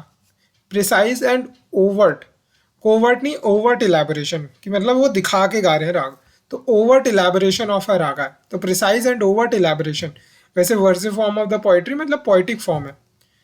अब जो ध्रुपद है ना जैसे हमने बताया कि वो इलेबोरेट, ओवर्ट इलेबोरेशन ऑफ राग है, तो वो अलाप से स्टार्ट होगा, क्योंकि इलेबोरेशन ऑफ अ राग ओवर्ट इलेबोरेशन करना हमें, तो वो एक अलाप के साथ स्टार्ट होगा विच इज संग विदाउट वर्ड्स। तो टेम्पो और उसका ग्रेजुअली इंक्रीज होगा, वो ऐसे नहीं शुरू से तेज, ग्रेजुअली इंक्रीज होगा, एंड जो टेम्पो है वो major part of the performance होगा। तो जो अलाप होगा वो एक वही मूड इवोक करेगा जो कोइंसाइड करता है कि जो राग हम गाने वाले हैं ना अलाप के बाद, तो वो mood off the raga that is chosen, उसी राग के साथ अलाप भी अलाइन करेगा। तो अलाप हमें पता ही है, प्योर म्यूजिक विदाउट डिस्ट्रैक्शन, हाँ वाला चीज़। देन आफ्टर सम टाइम जो ध्रुपद है वो begins and pakhawaj is played against, मतलब विद इट। तो गोपालदास हरिदास तानसेन बावरा, आगरा राजा मान सिंह, और प्रबंध ध्रुपद नाट्य शास्त्र हमने देख लिया। 14वीं सेंचुरी 13वीं सेंचुरी तक वो आप राइज कर गया था, पर 18वीं सेंचुरी तक वो डिक्लाइन करा, ठीक है। अलाप के साथ स्टार्ट होता है, tempo main part of the song में होता है, पखावज उसके साथ बजाया जाता है, ठीक है, पखावज। तो गोपालदास हरिदास तानसेन बावरा, अकबर राजा मान सिंह। अब जो ये तानसेन है ये एक तो 16th सेंचुरी म्यूजिशियन था, अकबर के नवरत्न में से एक था, जिसको अकबर ने मियान टाइटल दिया था। मियान मतलब एक लर्नेड मैन।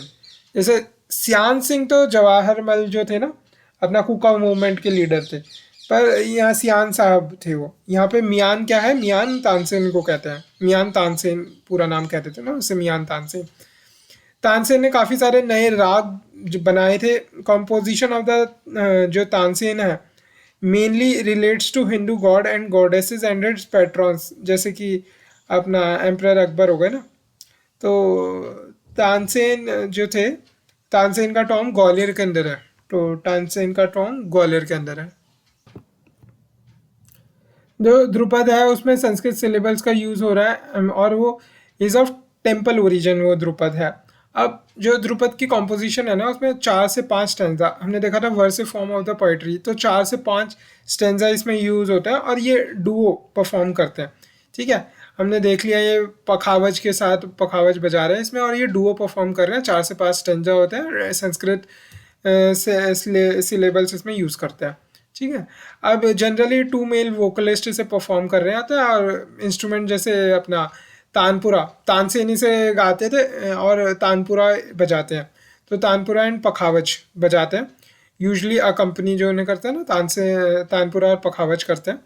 अब जो ध्रुपद की सिंगिंग है वो 4 सब फॉर्म्स में डिवाइडेड इनटू 4 सब form on the basis of जो वेरीज ऑन बाणीज। ठीक है, 4 अलग अलग घरानाज हैं इसके। अब तो देखते हैं कौन कौन से घराना। तो राइम में याद कर लो, डागरी दरभंगा बेतिया तलवंडी, डागरी दरभंगा बेतिया तलवंडी, डागरी दरभंगा बेतिया तलवंडी। ध्रुपद का है डागरी दरभंगा बेतिया तलवंडी, ये राइम कर रहे हैं। अब जो डागरी घराना है ना, डागर फैमिली जो है डागर वानी में गाती है। ये इम्फेसाइज करती है अलाप पे, अलाप तो गा ही रहे हैं, इम्फेसाइज करती है अलाप पे। इस फैमिली के जो आदमी लोग हैं ना वो trained and performed in pairs ही वो गाते हैं। जनरली ये मुस्लिम्स होते हैं, बट ये हिंदू टेक्स्ट के गॉड्स गॉडेसेस के बारे में गाते हैं। तो इनका एक प्रोमिनेंट डियो है गुंडे भाई, ये जो गुंडे हैं ना, तो ये गुंडेचा ब्रदर्स जो है ये डगरी घराना के हैं। गुंडेचा ब्रदर्स बड़े फेमस है। ठीक है, मुसलमान होते हैं पर ये हिंदू टेक्स्ट के गाते हैं ये। ठीक है, डागर वाणी। तो डगरी दरभंगा बेतिया तलवंडी। फिर अगला है दरभंगा। तो दरभंगा के खंडर में जो ग्वालियर जो गौहर मलिक थी वो राग अलाप रही है। दरभंगा के खंडर में जो गौहर मलिक है वो राग अलाप रही है, ऐसे हम याद करेंगे। तो दरभंगा घराना में क्या है, दरभंगा के खंडर में, तो ये खंडरवानी खंडरवानी तो अब ये तीनों गाएंगे, मतलब दरभंगा बेतिया तलवंडी तीनों खंडरवानी गाएंगे। तो ये भी गा रहा है। तो खंडरवानी एंड गौहर मलिक, तो गौहरवानी, खंडरवानी भी गाएंगे, गौहरवानी भी गाएंगे। अब राग अलाप ने भी, ये भी राग अलाप पे फोकस करते हैं। तो as well as composed songs जो इम्प्रोवाइज्ड अलाप वगैरह के साथ, इनकॉर्पोरेटिंग वैरायटी ऑफ, ये क्या है, लयकारी, मतलब लय पे बहुत, दरभंगा के लोगों का लयकारी पे बड़ा फोकस होता था। जो इसके लीडिंग एक्सपोनेंट वही मलिक फैमिली जो हमने बताया, गौहर मलिक, तो गौहर वाणी और मलिक फैमिली। अब इसके कौन कौन से लोग गा रहे हैं, तो ऐसे ऊपर तो गुंडेचा ब्रदर्स है, ऊपर गुंडे हैं, नीचे सिया राम है। तो सिया राम का प्रेम है, दरभंगा के लोगों के साथ सिया राम का प्रेम है। वहाँ पे जो जनरली मुस्लिम्स गुंडेचा ब्रदर्स हैं, गुंडे जनरली मुस्लिम गुंडे हैं, दरभंगा में सिया राम का प्रेम है। तो सिया राम से कैसे याद रखना है आपको, तो एक तो सिया राम तिवारी हो गई, फिर दूसरा हो गया राम चतुर मलिक। राम चतुर तो नहीं थे, ठीक है, मालिक जरूर थे। तो सिया राम तिवारी, राम चतुर मलिक और प्रेम कुमार मलिक। ठीक है, तो ये हो गई मलिक फैमिली। अब अगला है बेतिया घराना। तो डागरी दरभंगा बेतिया तलवंडी। तो बेतिया में क्या है, तो ये एक तो नौहर एंड ये खंडर वाणी तो हमने देख लिया, तीनों में है। इसमें एक नौहर वाणी और है, नौहर खंडर। ठीक है, बेतिया में खंडर वाणी भी गा रहे हैं। तो विथ सम यूनिक टेक्निक्स, जो फेमस फैमिली है, जो ट्रेंड फैमिलीज ही गा पा रही हैं। तो जो फेमस फैमिली जो एक्सपाउंड कर रही है इस घराना को, वो मिश्राज है। तो हमने मलिक देख लिया, MM, तो मलिक देख चुके हैं, अब हम मिश्राज देखते हैं। तो यहाँ पे मिश्राज है। तो आई के सर, जैसे हमारे मैथ्स के टीचर थे ना, यहाँ पे वो बेतिया, आई के सर बेतिया तो बैठे हैं। तो आई के इंद्र किरौला सर थे, यहाँ पे इंद्र किशोर मिश्रा है। तो इंद्र किशोर मिश्रा है। अब फर्दरमोर जो ये form of Dhrupad prevalent in Bettiah and Darbhanga, उसे हवेली स्टाइल भी कहते हैं, मतलब उसे हवेली स्टाइल भी कह देते हैं इन घरानाओं में जो है ना, बेतिया और दरभंगा में, इन दोनों घरानों में उसे हवेली स्टाइल भी कह देते हैं। अब जो तलवंडी का घराना है, ये देश संग जो खंडरवाणी, ये भी अगेन, बट ये बेस्ड इन पाकिस्तान है, तलवंडी पाकिस्तान में है ना। तो it has become difficult to keep that within the system of Indian music, क्योंकि तलवंडी घराना कहाँ पाकिस्तान में हो गया। ठीक है, अब घराना सिस्टम देख लेते हैं कि होता क्या है। तो घराना क्या है? Gharana is a system of social organisation, जैसे कास्ट होती है ना, एक सिस्टम ऑफ सोशल ऑर्गेनाइजेशन है, ऐसी घराना एक सिस्टम ऑफ सोशल ऑर्गेनाइजेशन है, linking musician and dancers by lineage और अप्रेंटिसशिप, मतलब या तो उसके लीनिएज हो या अप्रेंटिसशिप वहीं से सीखा हो। तो dancer, linking musician and dancers by lineage और apprenticeship and by adherence to particular musical style, कि इस म्यूजिकल घराना का तो पर्टिकुलर म्यूजिकल स्टाइल होगा उनका। तो जो वर्ड घराना, ये उर्दू का वर्ड है जिसमें घर मीन्स फैमिली और हाउस, ठीक है, refers to a place where music ideology originated. जो घराना है ना, ये इंडिकेट करता है म्यूजिक की आइडियोलॉजी और डिफ्रेंशिएट करता है एक स्कूल को दूसरे से। इट डायरेक्टली अफेक्ट्स, क्या चीज़ अफेक्ट करता है? म्यूजिक को अफेक्ट करता है, मतलब जो थिंकिंग को, टीचिंग को, performance and appreciation of the music को, उसको डायरेक्टली अफेक्ट करेगा कि आप कौन से घराना से बिलोंग कर रहे हो। कुछ घराना ऐसे हैं जो वेल नोन है इंडिया के अंदर, तो जैसे जग्गी पटियाला किराना। तो जग्गी पटियाला किराना में जग्गी क्या है? जे से है जयपुर, जयपुर आगरा ग्वालियर इंदौर, जयपुर आगरा ग्वालियर इंदौर पटियाला किराना, जयपुर आगरा ग्वालियर इंदौर पटियाला किराना, जयपुर आगरा ग्वालियर इंदौर पटियाला किराना। तो ये जग्गी पटियाला किराना में, ठीक है, तो ये काफ़ी फेमस हाउसेज है। तो जो ख्याल है ना, द वर्ड ख्याल, ये एक पर्शियन वर्ड है जिसका मतलब आइडिया और इमेजिनेशन होता है। ये जो ख्याल स्टाइल है, इसकी जो खुसरो को ख्याल हुसन का आया, तो उसने ये ख्याल म्यूज़िक बना दिया। तो अमीर खुसरो, इसके स्टाइल जो ओरिजिन अमीर खुसरो है, तो ये जो फॉर्म है ये पॉपुलर है अमॉन्ग द आर्टिस्ट एज ये ग्रेटर स्कोप ऑफ इम्प्रोवाइजेशन इसमें मिलता है हमें। ख्याल, क्योंकि ख्याली पुलाव बना सकते हैं ना, तो greater scope of improvisation, imagination है ये। Based on repertoire of short songs 2 to 8 lines. वहाँ पे जो अभी हम पिछले वाला देख रहे थे ध्रुपद, उसमें हम क्या वर्स की बात कर रहे थे, पोइट्रिक वर्सेस की बात कर रहे थे। यहाँ पे हम 2 to 8 लाइन्स की बात कर रहे हैं, short songs, repertoire of short songs, repertoire of short songs की बात कर रहे हैं, 2 से 8 लाइन में जो आता है। तो जनरली जो ख्याल कंपोजिशन है, इसको हम बंदिश भी कहते हैं, मतलब वैसे ही इमेजिनेशन अलाउ करता है, पर इसको हम बंदिश भी कहते हैं, ठीक है, तो ऑल्सो रेफर टू एज बंदिश। अब पहली जैसे बोला कि अमीर खुसरो को ख्याल हुसन का आया, तो जो हुसन शाह है ना, ये शारकी रूलर, हुसैन शाह शारकी जो है, जौनपुर सुल्तनत के जो थे, ये बिगेस्ट पैट्रोनेज थे 15वीं सेंचुरी में ख्याल म्यूज़िक के। तो इसका एक यूनिक फीचर जो ख्याल म्यूज़िक का है ना, वो है ये तान का फ्रीक्वेंट यूज़ होना। तो तान का फ्रीक्वेंट यूज़ होना, जैसे खालिस्तान होता है ना, तो ख्याल में ख्यालिस्तान, तो तान का बहुत फ्रीक्वेंट यूज़ होना। Owning of this owing of this alap is given much less room khayal music में, बल्कि अलाप का यूज़ ध्रुपद म्यूज़िक में काफ़ी होता था, पर अलाप का यूज़ ख्याल में कम हो रहा है, क्योंकि ख्याल में ख्यालिस्तान, तान का यूज़ हो रहा है, ठीक है। अब जो एक टाइप ख्याल परफॉर्मेंस यूजेस 2 तरीके के सॉन्ग, एक तो बड़े ख्याल भी होते हैं, बड़े बड़े ख्याल, फिर छोटे ख्याल भी होते हैं। तो बड़े ख्याल मतलब लेंथ बड़ी होगी तो स्लो उसका टेम्पो होगा, छोटा ख्याल मतलब उसमें फास्ट टेम्पो होगा।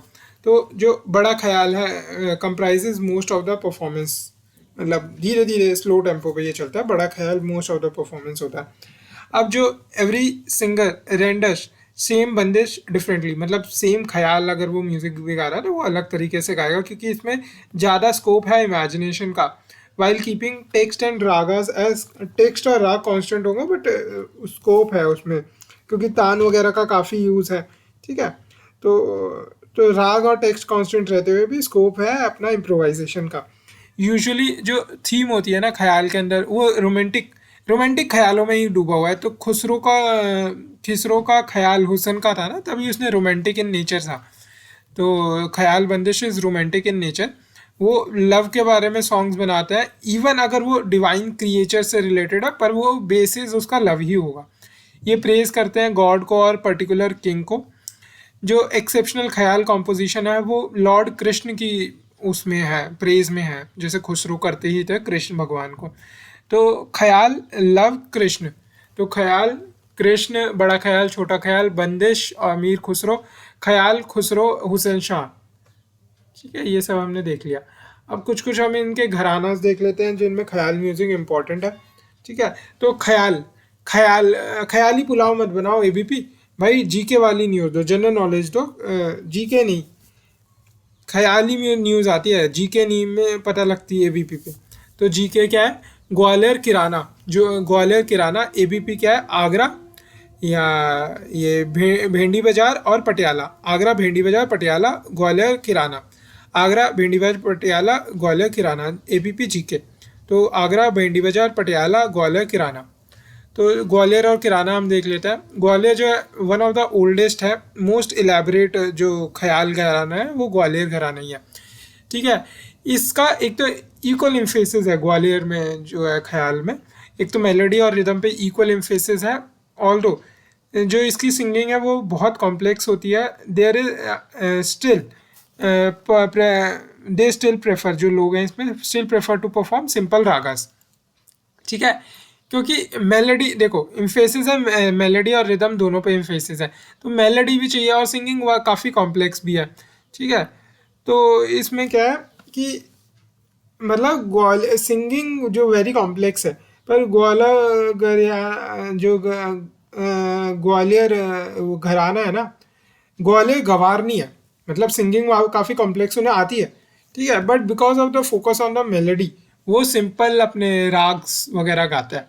ठीक है, अब जो मोस्ट पॉपुलर एक्सपाउंडर जो ऑफ दिस घराना वो कौन है? नट्टू खान एंड विष्णु पलूशर।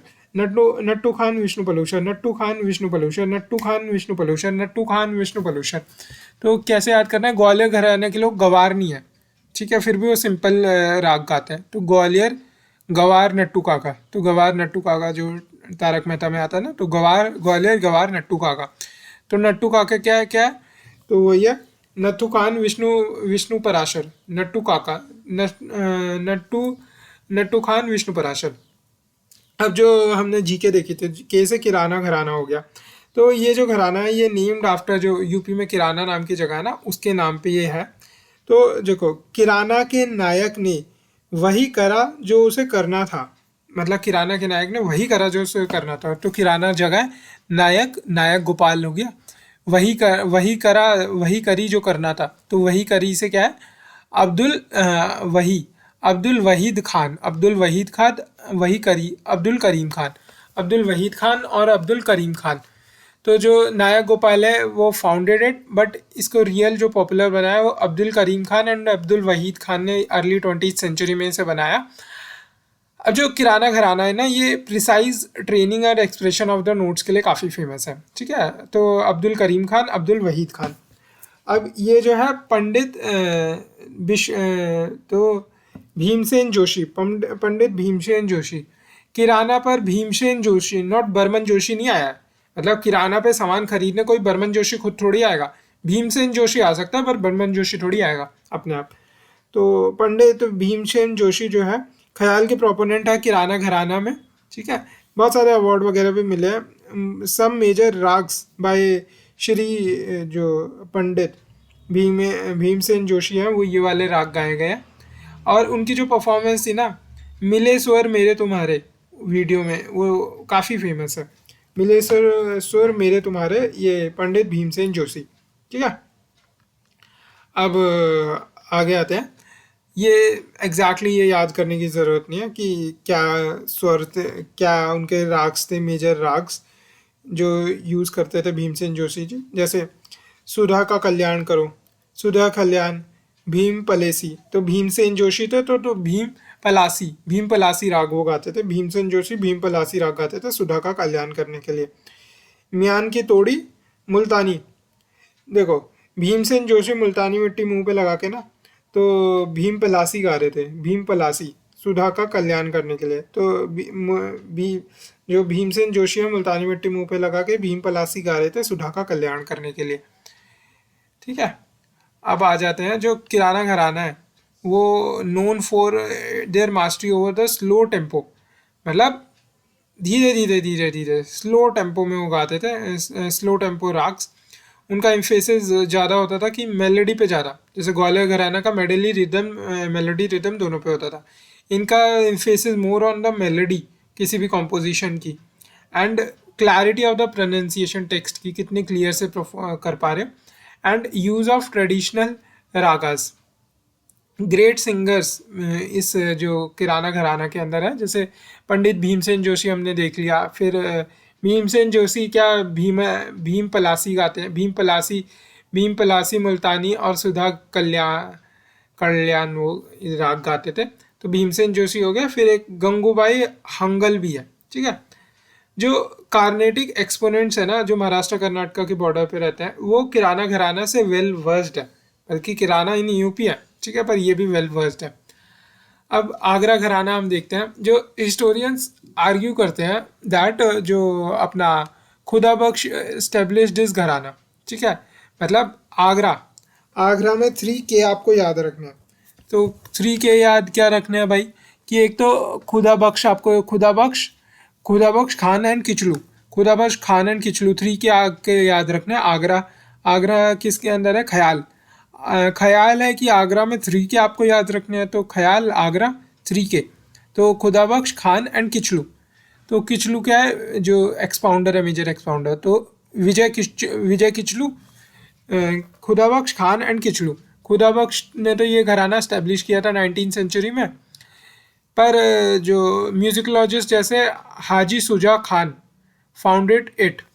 ठीक है, तो खुदा बख्श ने ये घराना स्टैब्लिश किया था, but म्यूजिकोलॉजिस्ट argue that, but the music historians कहते हैं कि खुदा बख्श ने ये घराना स्टैब्लिश किया, म्यूजिकोलॉजिस्ट कहते हैं कि ये हाजी सुजा खान ने ये घराना स्टैब्लिश किया। तो खुदा बख्श, फिर खान से हाजी सुजा खान, तो हाजी सुजा खान, तो खान से हाजी सुजा खान, फैयाज और मोहसिन मोहसिन खान नियाजी नाजिनी। ठीक है, तो याद हो गया, खुदा बख्श और खान, खुदा खास में क्या है, हाजी सुजान फैयाज और मोहसिन खान नियाजी। हाजी सुजा खान और फैयाज खान रिवाइव द घराना। ठीक है, और उसको रीनेम कर दिया रंगीला घराना, मतलब आगरा में रंगीला घराना। 3K है, तो खुदा बख्श खान एंड किचलू, 3 खान है यहाँ पे, तो ये 3 खान है, तो ये रंगीला हो गया, रंगीला घराना। तो 3 खान कौन कौन से हैं, हाजी सुजा खान, फैयाज खान, हाजी सुजा खान, फैयाज खान, और एफ से हाजी सुजा खान, फैयाज खान और मोहसिन खान नईजी। हाजी सुजा खान, फैयाज खान, मोहसिन खान, मोहसिन खान नियाजी। ठीक है, ये रंगीला घराना है। तो जो कंपोजिशन है ना आगरा घराना के अंदर, is a blend of khayal and dhrupad dhamar style. The artist gave special emphasis on the bandish in the composition. अब पटियाला घराना भी है एक, तो बड़े फ़तेह अली खान एंड अली बख्श खान, उन्होंने ये घराना का स्टार्ट किया था। बड़े फतेह करके पटियाला घराना स्टैब्लिश हुआ। अली बख्श, बड़े फतेह करके अली बख्श ने ये घराना स्टैब्लिश किया। ठीक है, इनिशियल जो इसको स्कॉलरशिप मिली वो महाराजा ऑफ पटियाला के थ्रू मिली थी। महाराजा ऑफ पटियाला जो पंजाब के थे ना, और they sooner gathered a reputation for, जो गज़ल ठुमरी एंड ख्याल के लिए उनकी रेपुटेशन बनी, गज़ल ठुमरी एंड ख्याल के लिए, और focus on the greater use of the rhythm. तो ये रिदम के लिए ये स्लो टेम्पो यूज़ करते थे, पर मेलोडी पे फोकस, और अपना जो ग्वालियर घराना है वो मेलोडी और रिदम दोनों पे फोकस। ठीक है, तो ये ग्रेटर फोकस इनका रिदम पे रहा पटियाला घराना का।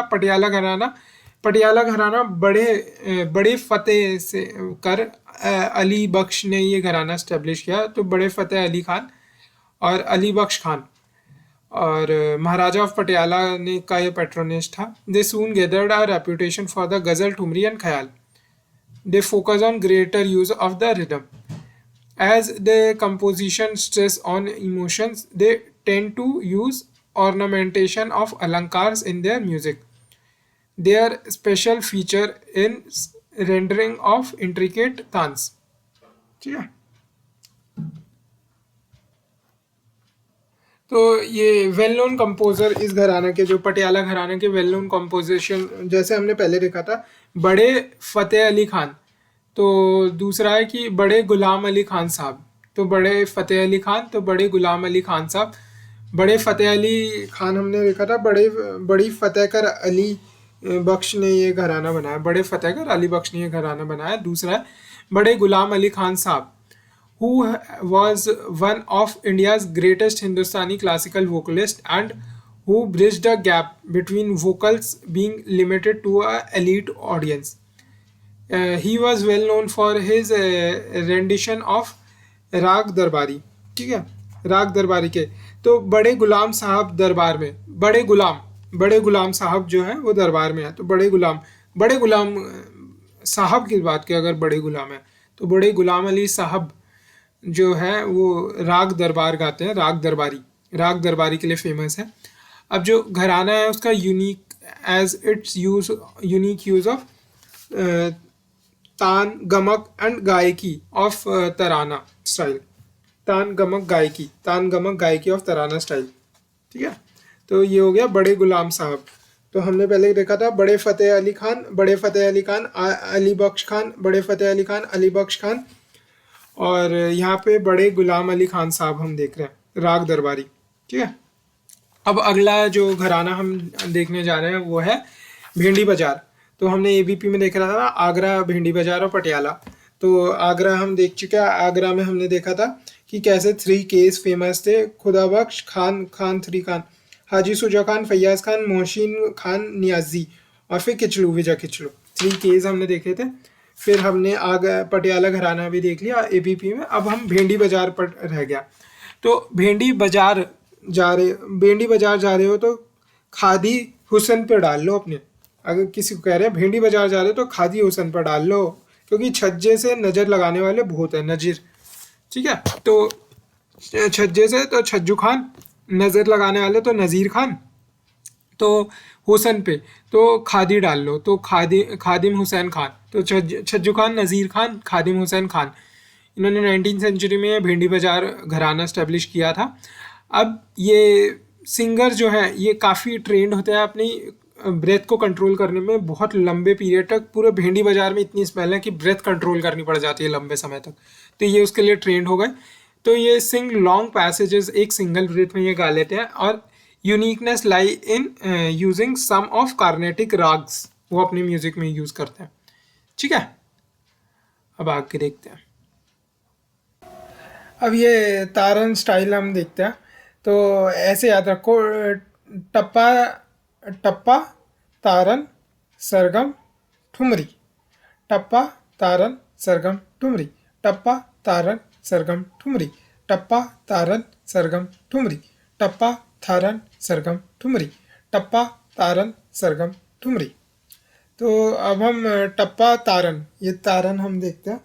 ठीक है. तारन स्टाइल में क्या है, जो रिदम है ये काफ़ी क्रूशियल हो जाती है. अब जो स्ट्रक्चर है उसमें मेनली मेलोडी होती है, यूजुअली शॉर्ट रिपीटेड, जो short repeated many times with variation and elaboration at the performance discretion. Short होती है, शॉर्ट वर्सेस जो है वो repeated many times with variation and elaboration. अब जो second contrasting, there is second contrasting melody usually with higher note which is introduced once before returning to the main melody. एक main melody है, एक second melody है. Second melody is contrasting melody. ठीक है, जिसमें higher notes होते हैं. अब the structure mainly consist of mainly melody होती है short repeated many times with variation. फिर एक सेकंड मेलोडी भी होती है जिसमें हायर नोट्स होती है. अब इसमें इट यूजेस मैनी वर्ड्स जो एक फास्ट टेम्पो में गाए जाते हैं, प्रोड्यूसिंग रिदमिक मैटर्स। ठीक है। अब ये जो तारन है, टप्पा तारन सरगम ठुमरी, जो तारन है ये इन्वेंटेड बाय आमिर खुसरो 13 से 14 उसमें, and also used by 10th Sikh गुरु गोविंद सिंह। ठीक है। तो जो तारन है, तारन में टेम्पो और तारन टेम्पो केजीपी मतलब खड़गपुर। तारन तारन से टेम्पो लिया केजीपी के लिए, तारन से टेम्पो लिया केजीपी के लिए। तो केजीपी क्या है? के से खुसरो, जी से गुरु गोविंद सिंह, और पी से पंडित रतन मोहन शर्मा, पंडित आरएमएस। तो पंडित रतन मोहन शर्मा वर्ल्ड के फास्टेस्ट तारन सिंगर है। पंडित रतन मोहन शर्मा मेवाती घराने के ही हैं, पंडित आरएमएस रतन मोहन शर्मा। ठीक है। इन्हें टाइटल ऑफ तारन के बादशाह भी इन्हें कहा जाता है, तारन के बादशाह। तो टप्पा तारन सरगम ठुमरी। अब हम देखते हैं कि जो ये semi classical style of Hindustani music देखते हैं। सेमी क्लासिकल स्टाइल ऑफ जो म्यूज़िक है इज़ ऑल्सो बेस्ड ऑन स्वर नोट, स्वर पे ही बेस्ड होता है। पर जो होता है ये स्लाइटली डेविएट करता है from the standard structure of the राग, क्योंकि इसमें जो lighter versions of the raga use होते हैं, राग के लाइटर वर्जन यूज़ होते हैं। जैसे मलकौश भोपाली, भू पे जो मल है ना वो लाइटर राग, तो लाइटर वर्जन ऑफ राग भू पे जो मल है, Bhupali Malkauns are used. Lighter version of the raga use हो रहे हैं और lighter version of the tala use हो रही है। एंड यूज़ जो पर इसमें जो लय है ना वो मध्यम और ध्रुत लय, मतलब वो हाइयर इंटेंसिटी की मध्यम और ध्रुत लय यूज़ हो रही है। That is they are faster in tempo. ठीक है। ताल जो ताल और राग है, ठीक है, राग और ताल वो दोनों लाइटर वर्जन के हैं, पर टेम्पो इसका फास्टर ही है। तो ये एम्फेसाइज करता है ऑन मोर ऑन भाव एंड लिरिक्स देन आलाप जोर झाला। भाव और लिरिक्स, कैसा भाव दिखाना है और कैसे लिरिक्स हैं उन पे ज़्यादा डिपेंड करता है ज़्यादा देन आलाप जोर झाला। तो ठुमरी टप्पा गज़ल, तो हमने यहाँ पे देखा था ना टप्पा टप्पा तारन सरगम ठुमरी, तो वही। तो टप्पा, ठुमरी और गज़ल इसमें आता है semi classical styles of Hindustani music में। अब ये जो देखते हैं ठुमरी, हम देखते हैं ठुमरी में एक तो ठुमरी कजरी सावन चैत में झूला। ठुमरी कजरी, कजरी मतलब ठुमक ठुमक के नाच रही है ऐसे मानो, सावन चैत में झूला। तो सावन चैत में झूला झूल रही है और ठुमक ठुमक के नाच रही है कजरी। तो कजरी सावन चैत में झूम, तो इससे हमें याद कर लिया। और ठुमरी जो है ठुमरी, ठुमरी मतलब नाचना। तो कथक का बेगम अखबार पे गिरी जानी। ठीक है। कथक बेगम जो है कथक कर रही थी, तो वो अखबार पे गिरी जानी, तो गिर जाएगी अखबार पे। ठीक है। तो कथक कर बेगम अखबार पे गिरी जानी, तो ठुमरी। तो क्या है ठुमरी में? ये मिक्स्ड राग्स पे बेस्ड होती है ठुमरी। ठीक है। कॉमनली इसमें जो है वो सेमी क्लासिकल इंडियन म्यूज़िक ही कंसीडर करा जाता है, और इसमें जो इधर रोमांटिक होती है ये ठुमरी, रोमांस में नाच रहे हैं या डिवोशन में नाच रहे हैं। ये इंस्पायर होता है भक्ति मूवमेंट से सो मच दैट जो टेक्स्ट होता है ना यूजली रिवॉल्व अराउंड किसी जो गोपी का प्यार कृष्ण के लिए उसके अराउंड होता है। अब जो लैंग्वेज होती है वो ब्रज भाषा, जो हिंदी की डायलेक्ट है ना, ब्रज भाषा यूज़ होती है। जो कॉम्पोजिशन है वो sung in a female voice different than other forms, as जो ठुमरी होती है वो इनहेरेंट सेंशुअलिटी होती है, क्योंकि इसमें girls love for Krishna inherent sensuality होती है। ये सिंगर को इम्प्रोवाइज करने का स्कोप देती है during the performance. So they have greater flexibility and use of the ragas. जो ठुमरी होती है is also used as generic name for some other even lighter forms. कौन कौन सी लाइटर फॉर्म्स होती हैं इसकी जिसके लिए ठुमरी नाम का इस्तेमाल हो जाता है, वो यही है। तो कजरी सावन चैत में झूला, कजरी सावन चैत में झूला। तो कजरी हो गई लाइटर फॉर्म, फिर सावन हो गई, चेती हो गई, झूला हो गई, कजरी सावन चैत में झूला। ठीक है। अब जो ठुमरी है वो कथक डांस से लिंक होता है, हमने देखा कथक कर बेगम अखबार पे गिरी जानी, तो कथक से लिंक होता है।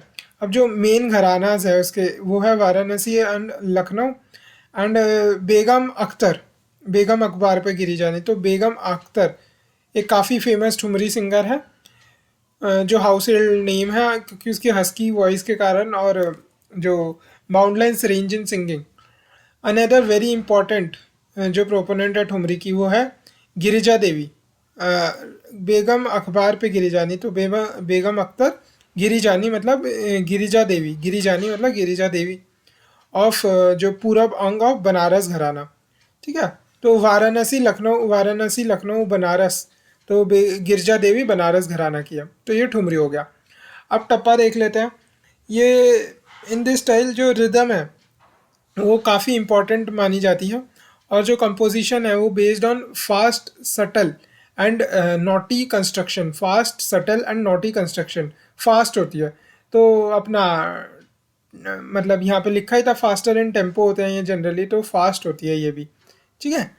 अब जो फोक सॉन्ग्स होते हैं देखो, तो जो ओरिजिन होती है टप्पा, टप्पा टप्पा कैमल, टप्पा टप्पा कैमल चले मोहम्मद शाह के पैरों तले, तो टप्पा टप्पा कैमल चले मोहम्मद शाह के पैरों तले। तो ये जो फोक सॉन्ग्स होते हैं ना, the originated from the folk songs of जो कैमल राइडर होते हैं नॉर्थ वेस्ट इंडिया के, पर इनको legitimacy as semi classical vocal speciality मिली जब ये मुग़ल कोर्ट, जो मुग़ल मोहम्मद शाह मुग़ल एम्परर थे ना, उनके कोर्ट में गाया जाने लगा।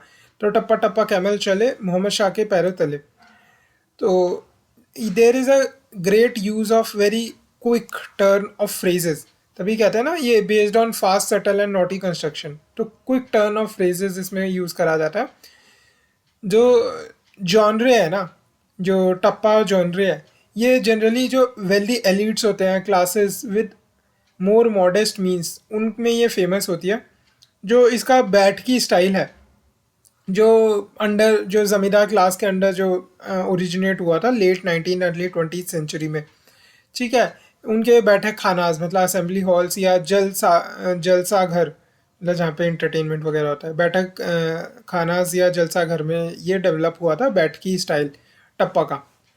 अब जो स्टाइल है ये आज की डेट में एक्सटेंट होता जा रहा है। One of the few expounder जो इसके लगे ना वो एलआरपी है, ग्वालियर घराना के एलआरपी लक्ष्मण राव पंडित और शानो खुराना, और ग्वालियर घराना एंड शानो खुराना।